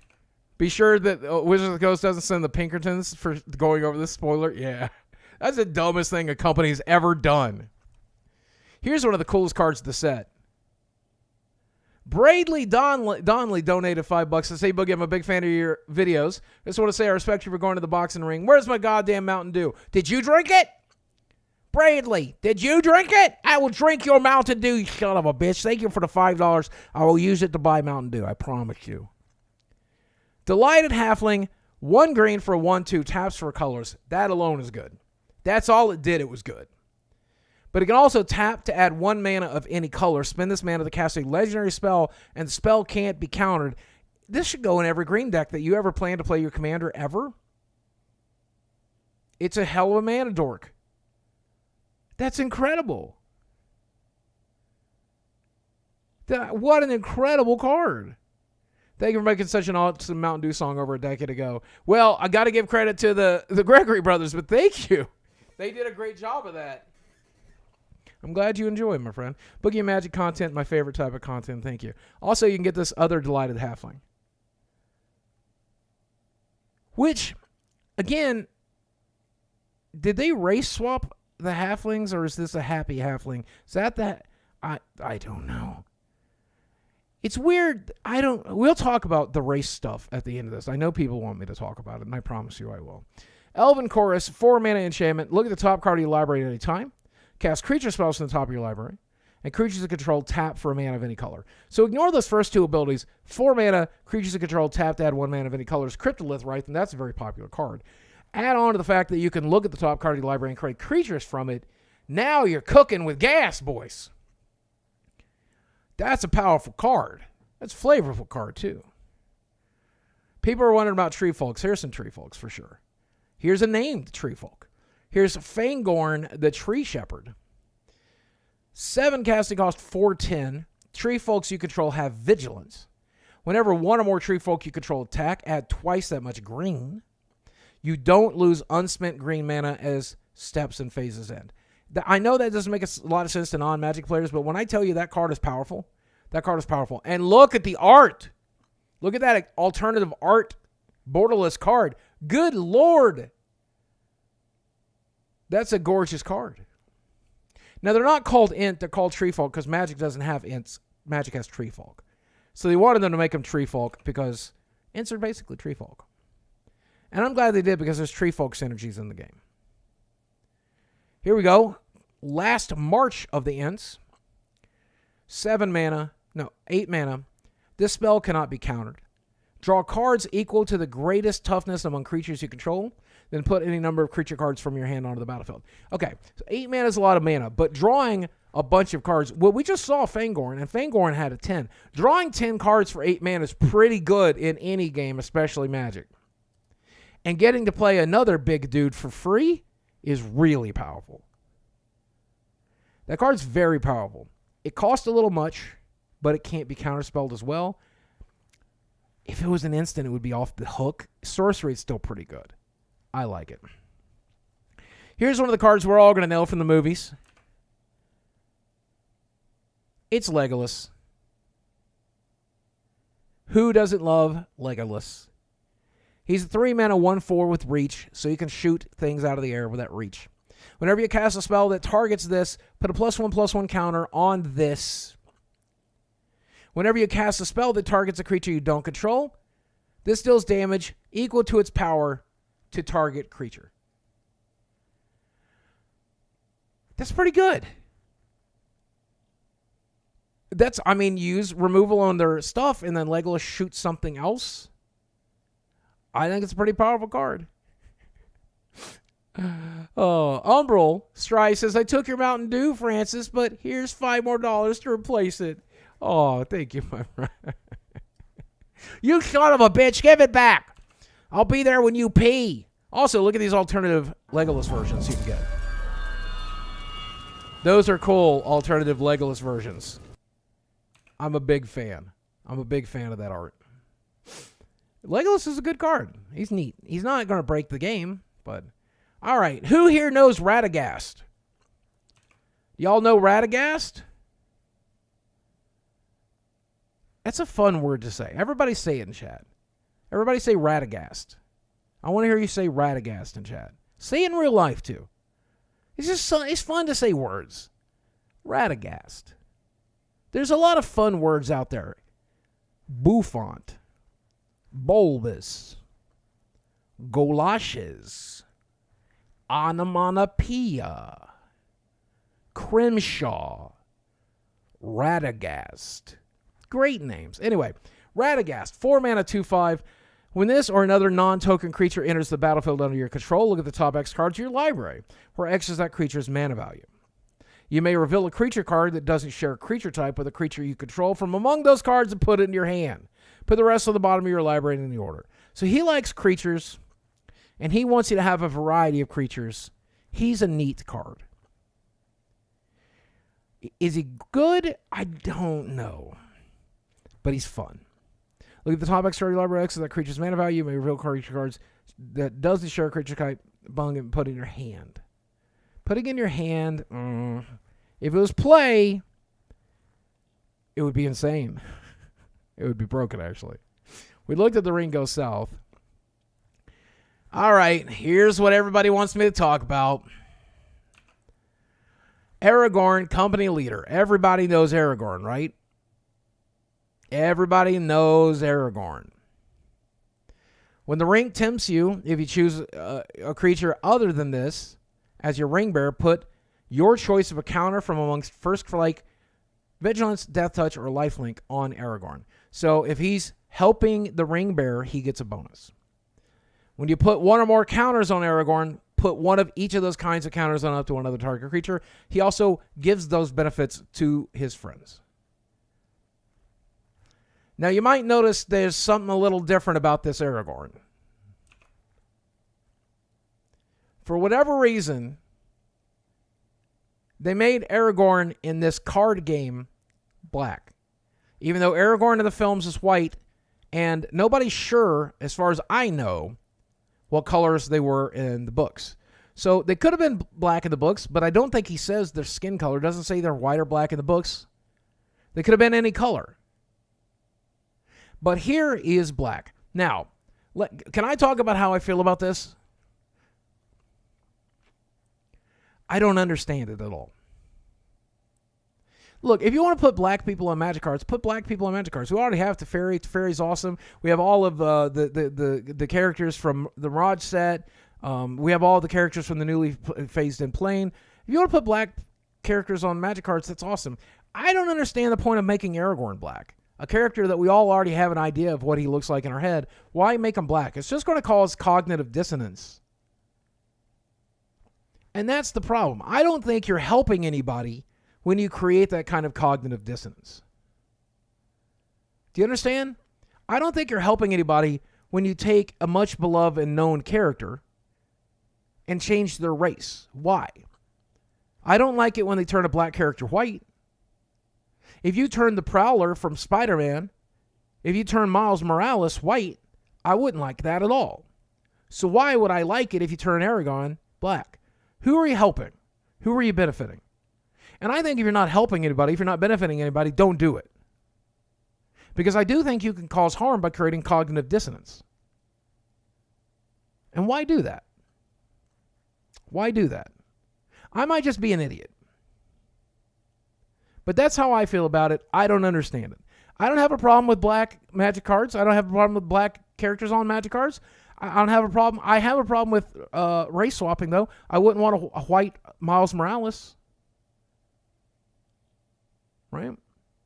I wouldn't want a white Prowler. So I don't understand why you would change the race.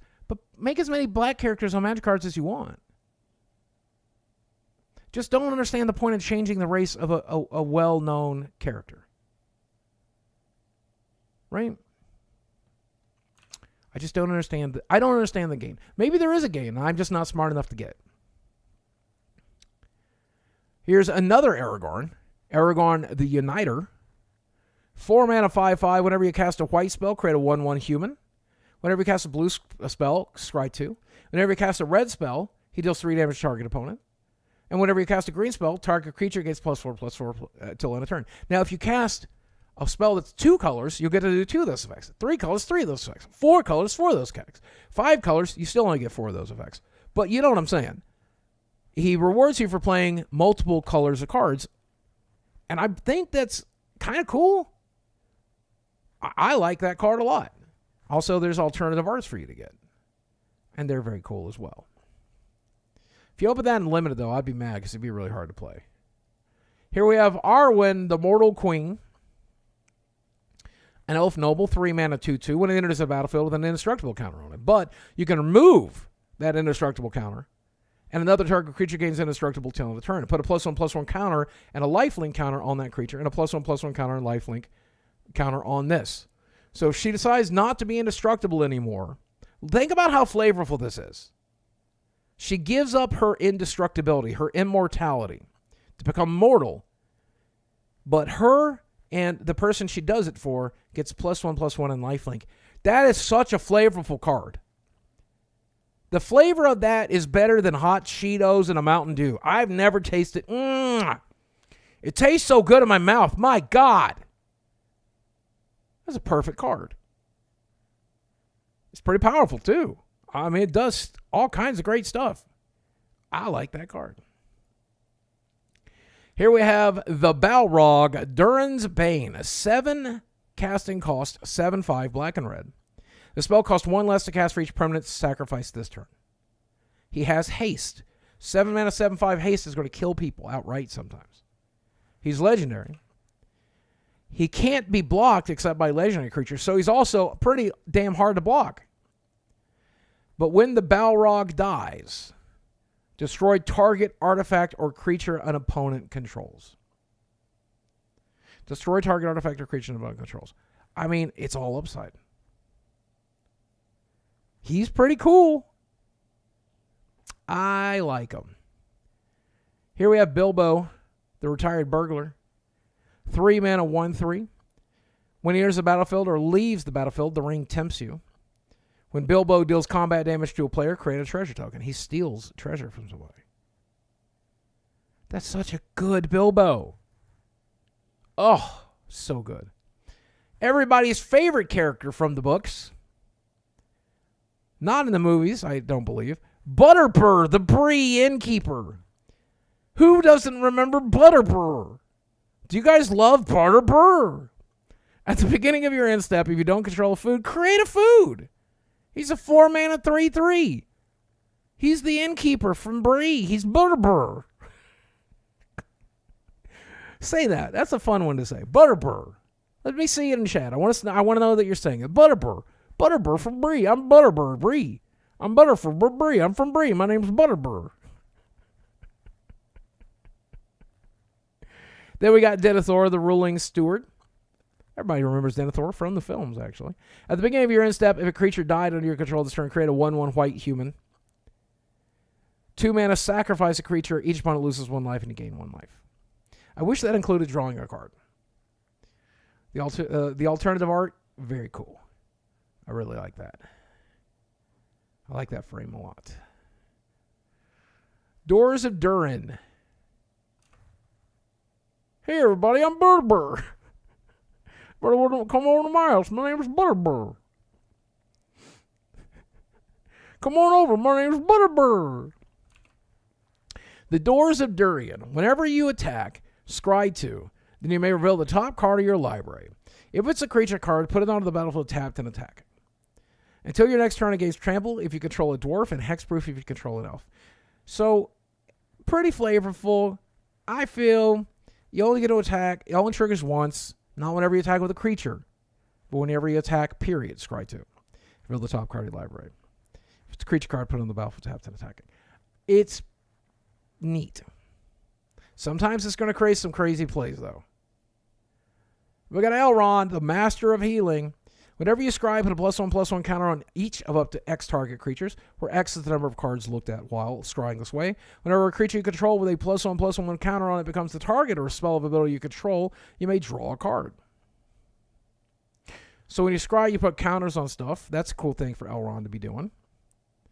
And then on top of that, whenever a creature you control becomes a target, if it's got a counter on it, you draw a card. Blue-green likes to play with +1/+1 counters for some reason. But I think he's pretty cool. I think it's a pretty good card. I don't play a lot of +1/+1 counter things. Here we have Awen, the Fearless Knight. She's got haste. She's a 3/4. When it enters the battlefield, exile target creature an opponent controls with greater power. Legendary creatures you control gain protection from each of that creature's color until end of turn. So if they've got a big guy, everybody's like, oh, we're going after that big guy. And then you can ride right past it. That's a neat card. That's a neat little card. Faramir, Prince of Illithid. 4 mana, 3/3. Everybody remembers Faramir. At the beginning of your end step, choose an opponent. At the beginning of that player's next end step, you draw a card if they didn't attack you. Otherwise, create 3 humans. So if they attacked you, create humans, and if they didn't attack you, draw a card. Flavorful. Don't know how powerful that is, but it's very flavorful. The Flame of Anor. There was a ringing clash and a stab of white fire, and the Balrog fell back, as he had been struck by Gandalf with the Flame of Anor. 3 mana, choose 1. If you control a wizard as you cast the spell, you can choose 2 instead. Target player draws 2 cards. That'll probably be you. Destroy target artifact. This deals 5 damage to target creature. That's a pretty good card.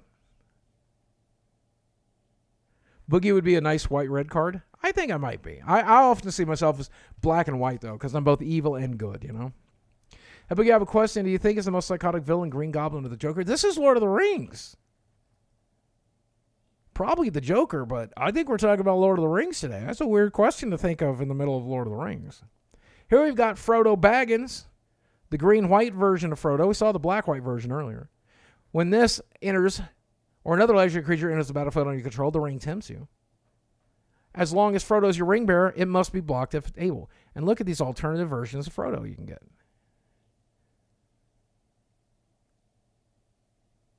Look at that. Oh, God, that one's so nice. That one's so nice. Galadriel of Lothlorien. God, say that. It's so hard to say. Galadriel of Lothlorien. When the ring tempts you, if you choose a creature other than Galadriel of Lothlorien as your ring bearer, you got to scry 3. Whenever you scry, you may reveal the top card of your library. If a land card is revealed this way, put it onto the battlefield tapped. You know, there are bear cards in Magic the Gathering. And so if you choose a bear as your ring bearer, that makes it your ring bearer bear. This bear is my ring bearer. He's my ring bearer bear. My bear is my ring bearer. I want to do that so badly right now. Hey, Boogie, how you feel about the Golem game? Looked bad, man. I watched Donkey play it. It looked terrible. Gandalf the Grey. Yeah, we've seen Gandalf the White. Now we got Gandalf the Grey. And apparently, he's blue and red. So if you put blue and red together, according to Wizards of the Coast, you get gray. That's confusing. Whenever you cast an instant or sorcery spell, choose one that hasn't been chosen. Now, this is a very flavorful card, so stick with me. It's a 5 mana, 3/4, blue and red. But he's Gandalf, right? So, and it's Gandalf the Grey. So you have to choose one of these. Sometimes you may tap or untap target permanent. That's a good ability. Sometimes you'll deal 3 damage to each opponent. That's another good ability. Sometimes you copy a target instant or sorcery spell you control. Choose new targets if you want. And sometimes Gandalf has to go back to the top of your library. So Gandalf shows up, fucks around, does some weird shit, copies an instant, deals 3 damage to an opponent, untaps or taps in a permanent, and then he leaves. That is the most Gandalf card I've ever seen. That is the most Gandalf card I could not be more Gandalf. Good Lord. Hi, I'm here. I'm going to break shit. Okay, I got to go. See ya. Bye. Oh, hell, Gandalf. Here we have Gimli. Gimli is green and red.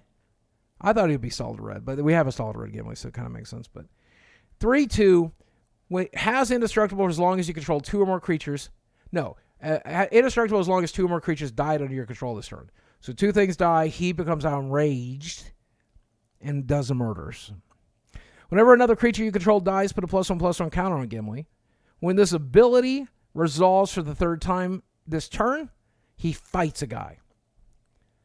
These cards are so flavorful. I love them. That is so Gimli. He's mad that people are dying. He goes crazy. He becomes indestructible. I have no clue who Gwylar is. It's a bird noble. Is that Gandalf's bird? He cares about birds. I don't care about that card. Now you got King of the Oathbreakers, though. I'm not sure who the Oathbreakers are. 4 mana, 3/3 flyer. That's pretty good. Spirit Noble. Whenever this or another spirit you control becomes the target of a spell, it phases out. That saves it, you know. Whenever this or another spirit you control phases out, create a tapped 1/1 token with flying. So he not only saves your spirits, but on top of that, he also makes more spirits to save. He's a cool guy. Jessica says, hey, love your videos. Would you ever play DayZ? I would play DayZ. I have played DayZ. I don't know if I'd ever live stream DayZ, though. Here we have Lotho, the corrupt sheriff. Not sheriff. He's a sheriff. He's not a sheriff. He's a sheriff. Hey there, sheriff. You got some... I'm Lotho. Oh, no. I heard Lotho's a corrupt sheriff. You don't care for no corrupt sheriffs. Anani's Moose says, this is a cool crossover. I used to tag along with my brother at local hobby stores. I think you should tag along this weekend and go give Magic a shot. Go check out your local game store and see if they are down and playing a little bit of Magic this weekend, and you can play Lord of the Rings, and I think you'll be glad you did. Thank you for the $10, man. I appreciate you, dude. 2 mana, 2/1. Whenever a player casts their second spell each turn, you lose a life and create a treasure. He steals from them. Oh, it's a good card.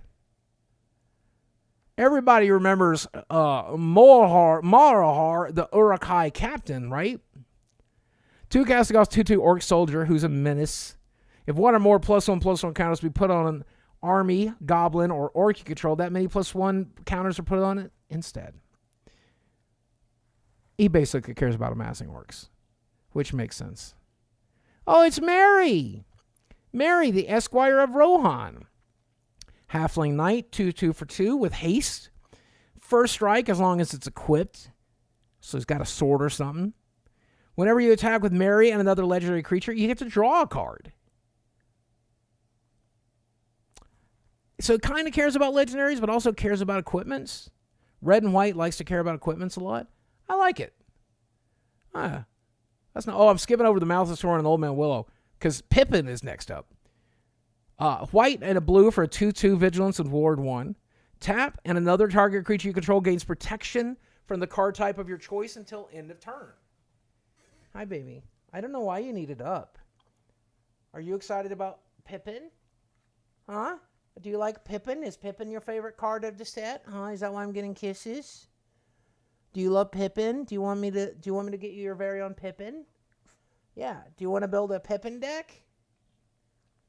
Are we going to build a Pippin deck? Yeah, we're going to build us a Pippin deck. Another target creature control gains protection with the card type of your choice until end of turn. Everybody needs Pippins. They ruin these cards. I think these cards are great. That's a great Pippin. Let's see, what other cards? Prince Emerald the Fair, I don't know. Samwise Gamgee is an interesting card.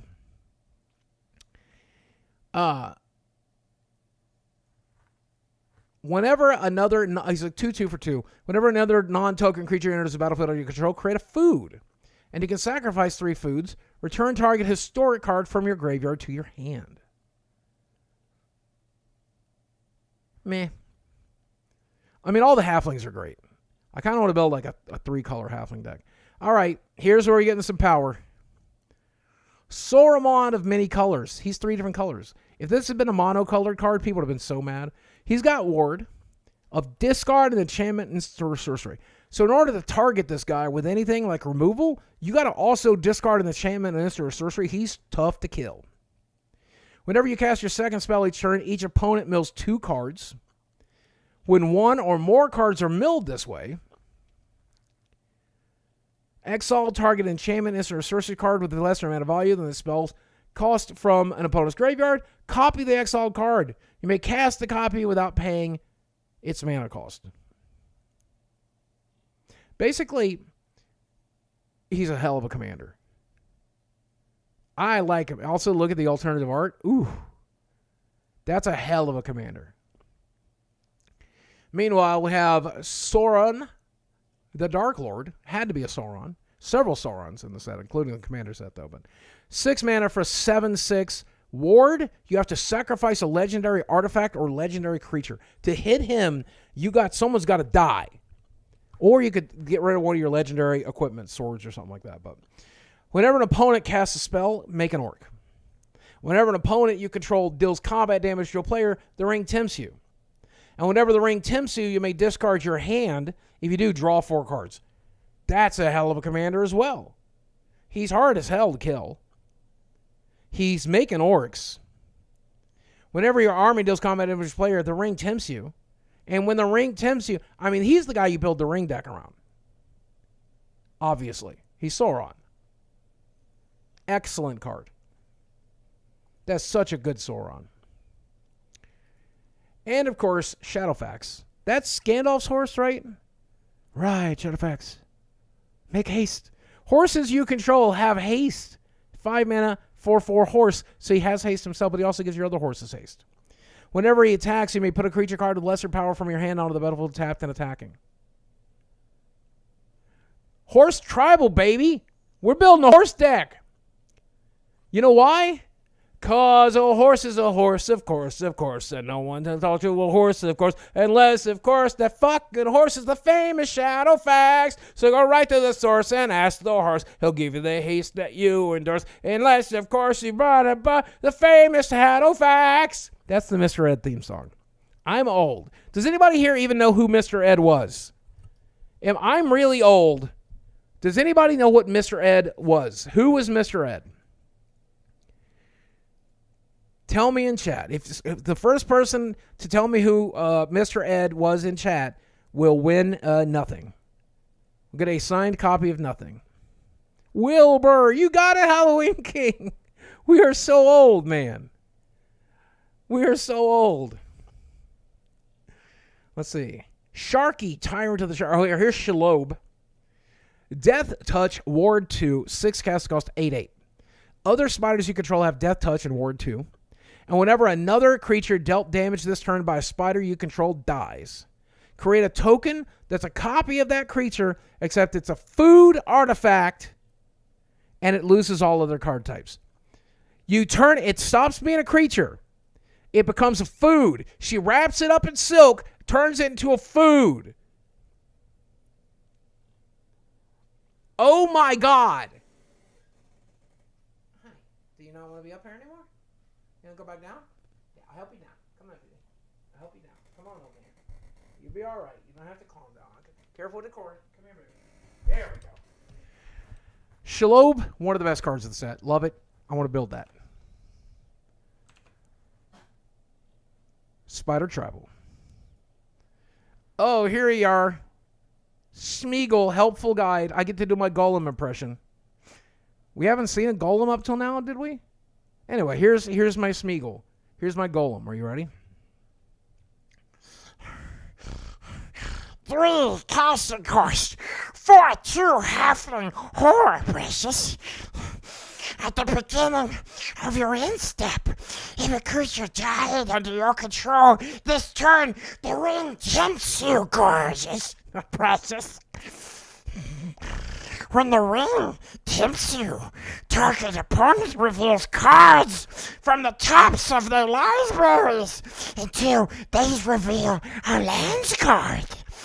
Then they put that card onto the battlefield tapped under your control, precious, and the rest into those graveyards. Golem! Golem! Oh my god, spit all. Oh my god, I got a booger on my microphone. Ugh. Oh, gross. He's a fine card. Jerry, welcome to the Superfan tier. Thank you, my friend. Glad to have you. Appreciate you, buddy. Golem. That's a good Golem. Too bad the game sucked. You know, who remembers Tom Bombadil from the books? I don't think he's in the movies. But that's another fun one to say. Hi, everybody. I'm Tom Bombadil. I'm a bard and I'm a god. I'm Tom Bombadil. I'm Tom. My name's Tom. My last name is Bombadil, and I care about sagas. As long as there are 4 more lore counters among creatures you control, he's indestructible and has hexproof. And so as long as you're telling stories, he's tough. And then he lets you tell the stories over and over again for eternity. Hey, Kev here. Thank you for the super chat. Appreciate you, my friend. Lester, thanks for the 15 mirror. I'm not sure what a mirror is, but thank you. That's for your Smeagol impression. Hold on, I'll do it again for you, okay? Here we go. Here we go. Hopefully this time I won't spit all over my microphone, okay? You and your fat, stupid hobbitses. No, they's not stupid. The hobbitses, they's our friends. No, we has no friends. Golem, please, they feed us potatoes, precious. No more potatoes is for yous. Okay, that's my Golem impression. Oh, shit. Tom Bombadil. Here's Anduril. I believe that is Aragorn's blade. I can't remember. Anduril, Flame of the West, 3 mana. Equip creature +3/+1 equipment. Whenever equipped creature attacks, create 2 1/1 white spirit creature tokens of flying. If that creature is legendary, instead create 2 of those tokens that are tapped and attacking. Whenever equipped creature attacks, if the creature is legendary, they're tapped and attacking. That's a good card. It's a little pricey. 3 to play, 2 to equip. Oh, there's Gandalf's Sword. Glamdring. 2 mana legendary artifact equipment. Equipped creature has first strike and gets +1/+0 for each instant sorcery card in your graveyard. Wow. 3 to equip. That's not too bad. Whenever a equipped creature deals combat damage to a player, you may cast an instant or sorcery spell from your hand with mana value less than or equal to the damage without paying its mana cost. Good God!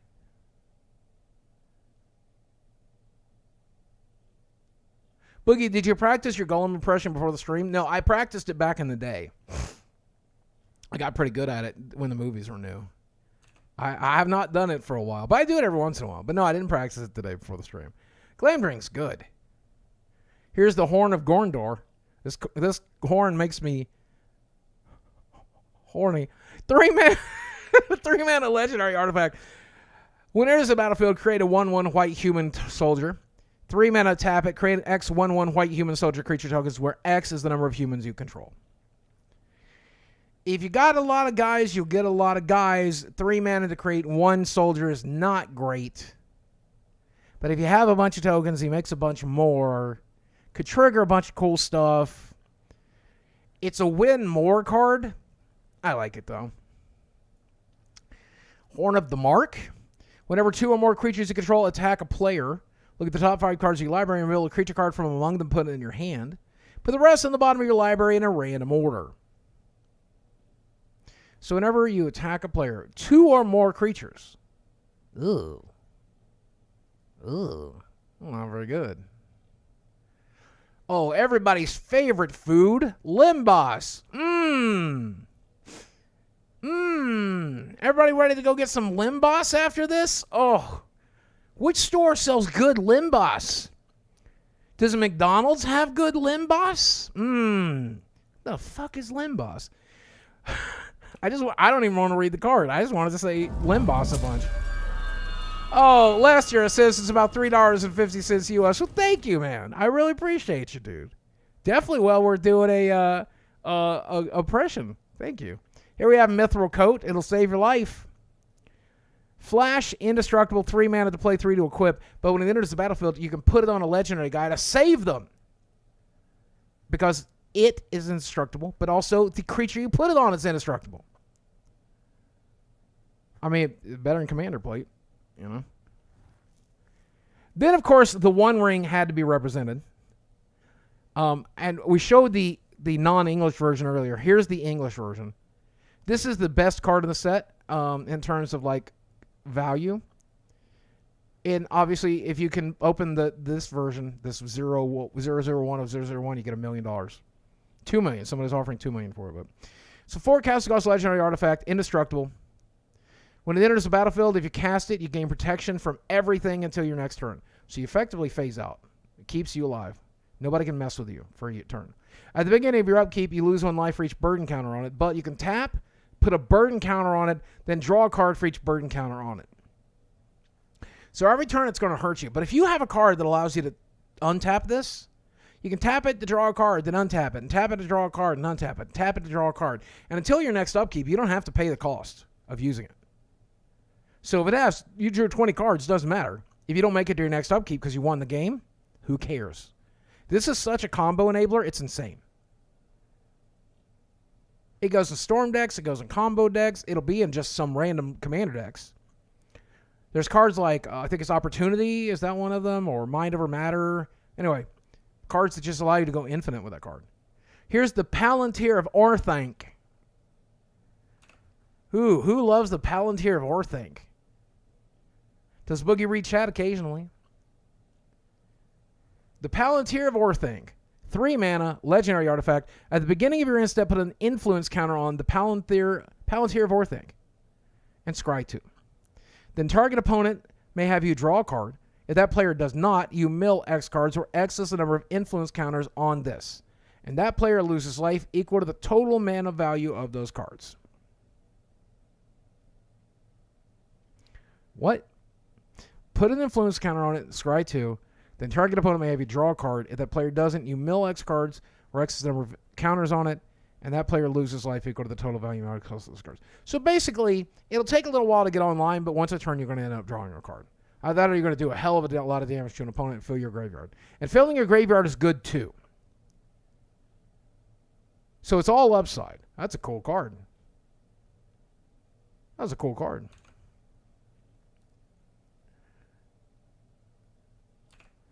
Phial of Galadriel. If you would draw a card while you have no cards in hand, draw 2 cards instead. If you gain life while you have 5 or less life, you gain twice that much life instead. Tap to add 1 mana of any one color. If you draw a card while you have no cards in hand, draw 2 cards instead. It's a mana rock. But I don't know.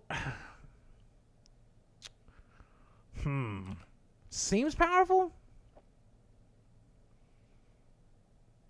Seems powerful? Looks like a magic card. It's definitely that. Boogie, how many hot dogs could you eat in an hour? I have a secret. I hate hot dogs. I'll eat a corn dog. But regular old hot dogs gross me out. How many hot dogs can you eat in one setting? That said, I could probably eat like 4. But regular old hot dogs gross me out. I don't like them. Sting, the Glinting Dagger. Oh, that's Frodo's blade, right? Equipped creature gets +1/+1 and has haste. At the beginning of each combat, each creature, untap equipped creature. Equipped creature has first strike as long as it's blocking or blocked by a goblin or an orc. Oh, so it glows. In the books, it glows when there's an orc or a goblin around? It'll give you first strike because it's glowing. Huh. Should give protection or something. It doesn't. It's all right, though. Then we got the lands to look at, and then we'll be done. Barad-dûr enters the battlefield tapped unless you control a legendary creature. Taps to add black. And for black XX, you amass X orcs. Activate only if a creature died this turn. Man. Creature dies at the end of the turn. That's fine. Minister Tirith enters the battlefield tapped unless you control a legendary creature. Tap to add white. For a white and 1, you draw a card. Activate only if you attack with 2 or more creatures this turn. I mean, in white, you attack with creatures a lot. That could be pretty good.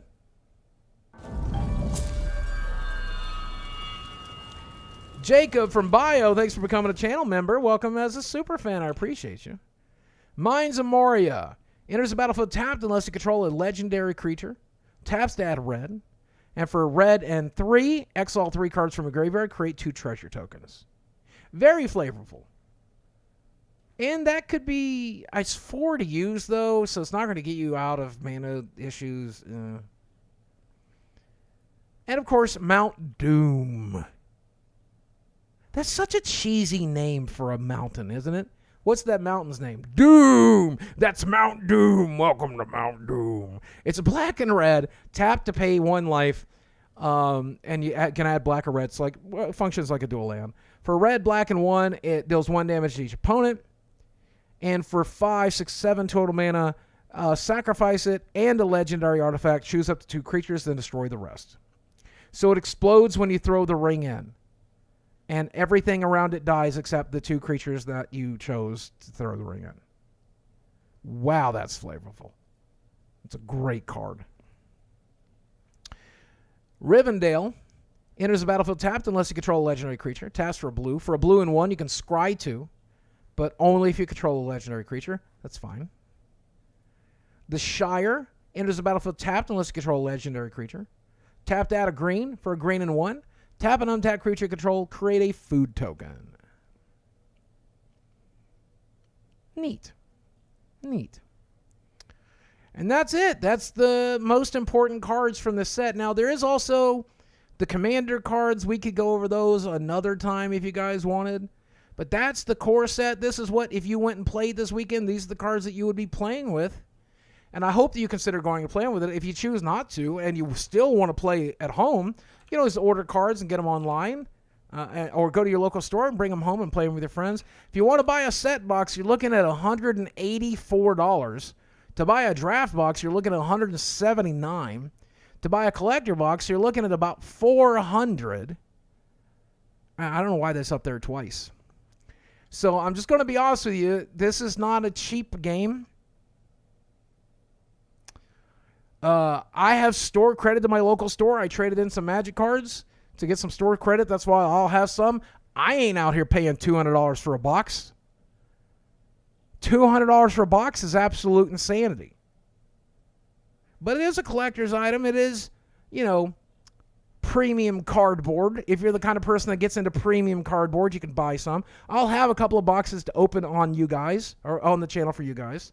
So stick with me. But I thought a lot of people like Lord of the Rings. This might be a great way to get you guys interested in Magic. But yeah, it's a lot of money. You could play this weekend for as cheap as $40 though, and just get a taste. Like your first taste is free of a drug.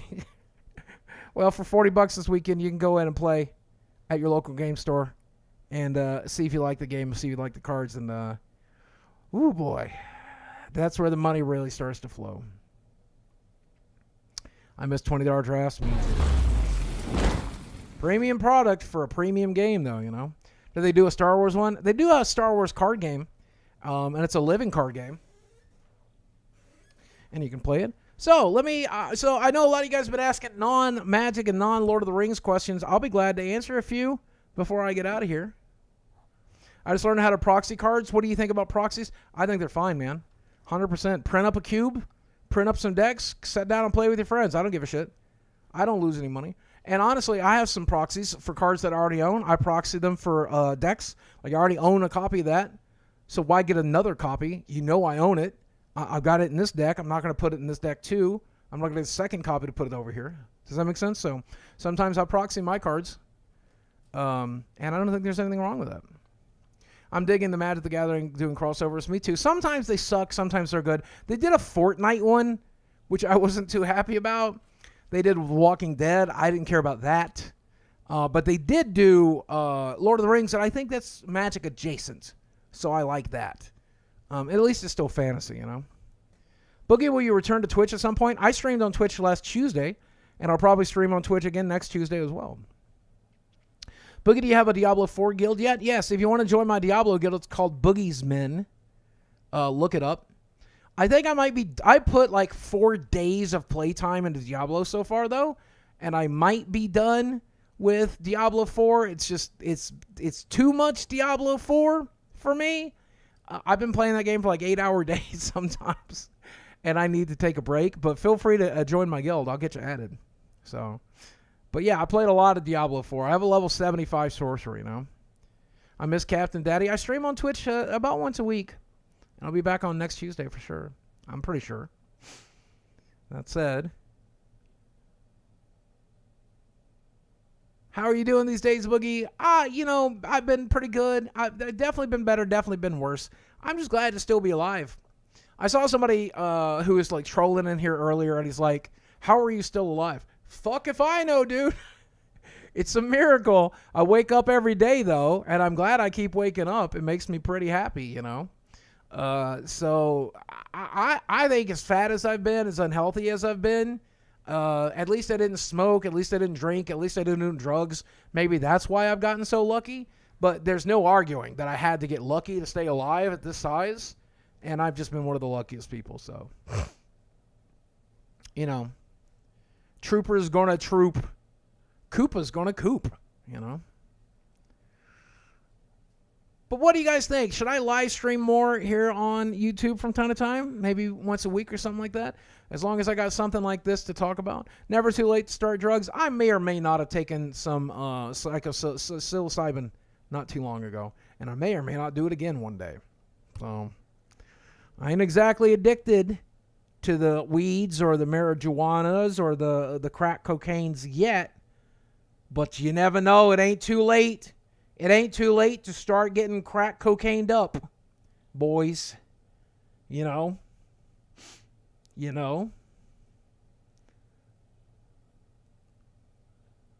Yeah, tomorrow night I will go to probably one of the magic shops, maybe the Bentonville one, because I don't normally go to that one, and film some Magic the Gathering, and film me hanging out with some people, and film the game shop, and hopefully you guys will enjoy it. We'll open some Magic cards and hang out. But what happened to your streaming schedule? Couldn't keep it up for a month. Yeah, what it really comes down to is I don't like live streaming much anymore. I set a stream schedule, and I was hoping I would stick to it, but the reality of it is I just don't like live streaming as much as I used to. It makes me really anxious because there's like some really shitty people out there, and you've seen some of those shitty people in here tonight, but they say some shitty things, man. And I don't like sitting around having people say shitty stuff to me. I mean, like I made probably $100 live streaming today, and that's great, and everybody loves money. So like I should probably do it more because it's making people happy and they get entertained, and you know, but it just, I don't know. I don't like being around negative people, and there's some very negative people in the world, you know. I'm glad you're not one of them, though, man. Thank you. I appreciate you, bud. Totally understand that, Boogie. Yeah. It just makes me feel sad and bad. And then, like, I may need money, but I don't need it so bad that I want to feel shitty for a living, you know. I look at people like Wings of Redemption or Darkside Phil, and they live stream for a living, and they are just so fucking unhappy. And I do not want to be that level of unhappy. I cannot survive if I was Darkside Phil. I do not. I'll just be honest with you, and you guys may not agree with this statement. Please do not clip this out of context, okay? But I think Darkside Phil must be one of the strongest humans on the planet. Because that dude wakes up every day and survives being Darkside Phil. That has to be one of the hardest things a person can do. Is have to deal with the internet hating you, deal with doing something you hate for a living, hating yourself as much as Phil clearly hates himself. I can't imagine waking up every day and being Phil. I'm telling you, I would have ate fucking Tide Pods by now. If I had to wake up every day and be Darkside Phil, I'd be gone by now. You know? Carlos Mendez, I'm a big fan, Boogie, and I would love to meet you in person, buddy. I love your videos with Jesse. Me too. I wish me and Jesse were still close. Being in the NFT spaces for 2 years, I have seen so many toxic people and also many toxic MFers on the top, and they just continue to be toxic. Yeah. Toxic people can prosper in this world. The world is built to where toxic people can prosper sometimes. You know? Do it more. F the haters. Well, it's not about the haters. It's just about how it makes me feel. I am not the strongest person. Certainly not strong as Dark Side Phil. So it's tough for me sometimes. If I don't drink, I win. If I do, I lose. I can respect that. I hate myself currently, but I'm working on my own redemption, and sobriety is key to that part. I hope you stay sober, my friend. I know it's tough. I know it's tough. Did I actually try to shoot Jesse's dad? No. None of the videos I made with Jesse were real. They were all scripted, just like the Psycho series. It was all just fun. I think it's so silly that people thought that stuff was real. But I guess a lot of you guys are kids and stuff, but a lot of y'all still to this day don't, even though you've grown up, still think that stuff was real. Nobody, I didn't try to kidnap Jesse. I wasn't trying to have sex with him. I didn't kidnap him. I didn't lock him in my closet or my attic, and I didn't try to shoot his dad. Boogie, how much can you deadlift? 400 pounds, because that's what I weigh. That's about all. You know? Planning on any travels in the near future? I have a lot of traveling to do next month. I have to go to several conventions next month. But, hey, I'm going to St. Louis next month for a convention. I'm going to South Carolina next month for a convention. And I'm going to Dallas, I think, in August. I'm not sure. Hold on, let me check my schedule. Here's the schedule for where I have to go and where I'm going, okay? Next month, July 15th, I will be at Southeast Game Exchange in Greenville, South Carolina. Then, July 22nd, on my way home, I'm going to go to Misfits in Nashville, Misfits 8. Put in an appearance there. Keemstar invited me out. July 29th, I will be at a convention in St. Louis. I don't remember the name of it right now, but it's a gaming nerd convention, St. Louis. September 16th and 17th, I'll be in Dallas, Texas for Retro Palooza.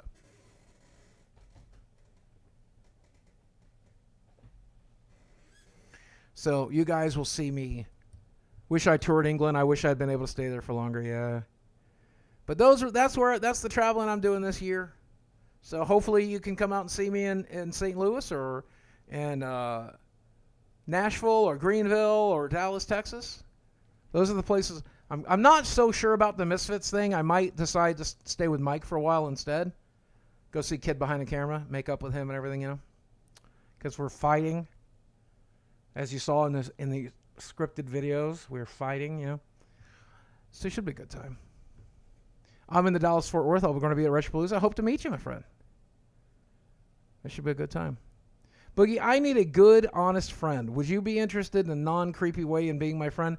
I make a terrible friend. You can ask all of my friends. I'm pretty reclusive, and I don't text back. I don't message back. I'm pretty reclusive, so I make a bad friend. But I bet there's somebody in this chat who might message you. Maybe they want to be your friends. Might be somebody in here you could be a cool friend with. Pity in your entire days you didn't do a cooking channel. I feel like my eating addiction's a thing I'm ashamed of. So that's one of the reasons I haven't done a lot of eating on camera, a lot of cooking, a lot of food reviews, stuff like that. Is because I feel very negatively about my relationship with food. I'm not here to show it off. I'm not here to celebrate it. I'm not like, it's like an alcoholic probably shouldn't be drinking for a living, right? And so I probably shouldn't be eating for a living. I'll show it every once in a while. Occasionally, I will show, myself eating and stuff, but I never wanted to be the crux of my content because I have a bad relationship with food. You know. What do you think about the alien in Vegas? I talked about it on my live stream on Twitch on Tuesday, but it's obviously BS. You know, it's obviously silly. You know. How's Sweet Boy Sammy? He's right here next to me. I just had to pick him up. Do you guys want to see Sammy real quick? Sammy, you want to come up real quick? Come here, baby. Come here. Come here, baby. So Sammy's starting to get really old, and he's having a lot of mobility issues right now. We got to take him to the vet next week, but he has trouble like hopping up on me. He has trouble hopping up on the bed, on his like little footstools and stuff like that. So he's a small dog, and he really can't jump anymore. And we're not really sure what's going on yet. Take him back to the vet. He was there not too long ago, and they gave him pain medication. But we're going to take him back and get some more X-rays done and see what things are going on. And then, of course, there's the other one. As you guys know, Leo. I got two puppies, two little puppies, one on my left and one on my right. One's an old man and one's real young, but I love them both, but Sammy I like more. Because Sammy's kind of awesome and Leo is an asshole. But Leo's getting sweeter every day. I love Leo more and more every day, actually. Look how calm he's being right now. If he was always this calm, I would love him. You guys like to lick the salt off me because I sweat in here? Yeah. Thank you for the kisses. Thank you. All right, let's hop down. And let's get ready. I know you guys probably are ready to go. I hadn't seen the other dog. I've had him for about 1.5 years now. I got him Christmas of 2021. So, all right, guys, I'm going to hop off here. I hope you enjoyed the live stream. I'll probably leave this one up so people can see it. I might unlist it. I'm not sure. But as always, guys, let me say thank you for the bits. Thank you for the subs. Thank you for the super chats. Thank you for the donations. Thank you for subscribing to the channel. If you're not subscribed to the YouTube channel, give it a shot real quick. If you're not already subscribed, I'd love to have you. I'll come back and live stream when I get my hands on some Lord of the Rings magic cards. We'll crack some. I will have some fun cracking them. I genuinely appreciate you guys watching, and it means the world to me. If you haven't watched one of my recent YouTube videos lately, go give them a watch. I think you'll be glad you did. Share them with a friend. But more importantly, just thank you for being in my life. Thank you for your support, no matter how you provide it, even if it's just a kind word from time to time. God bless you. And as always, thanks for watching. I love you very much, and I'll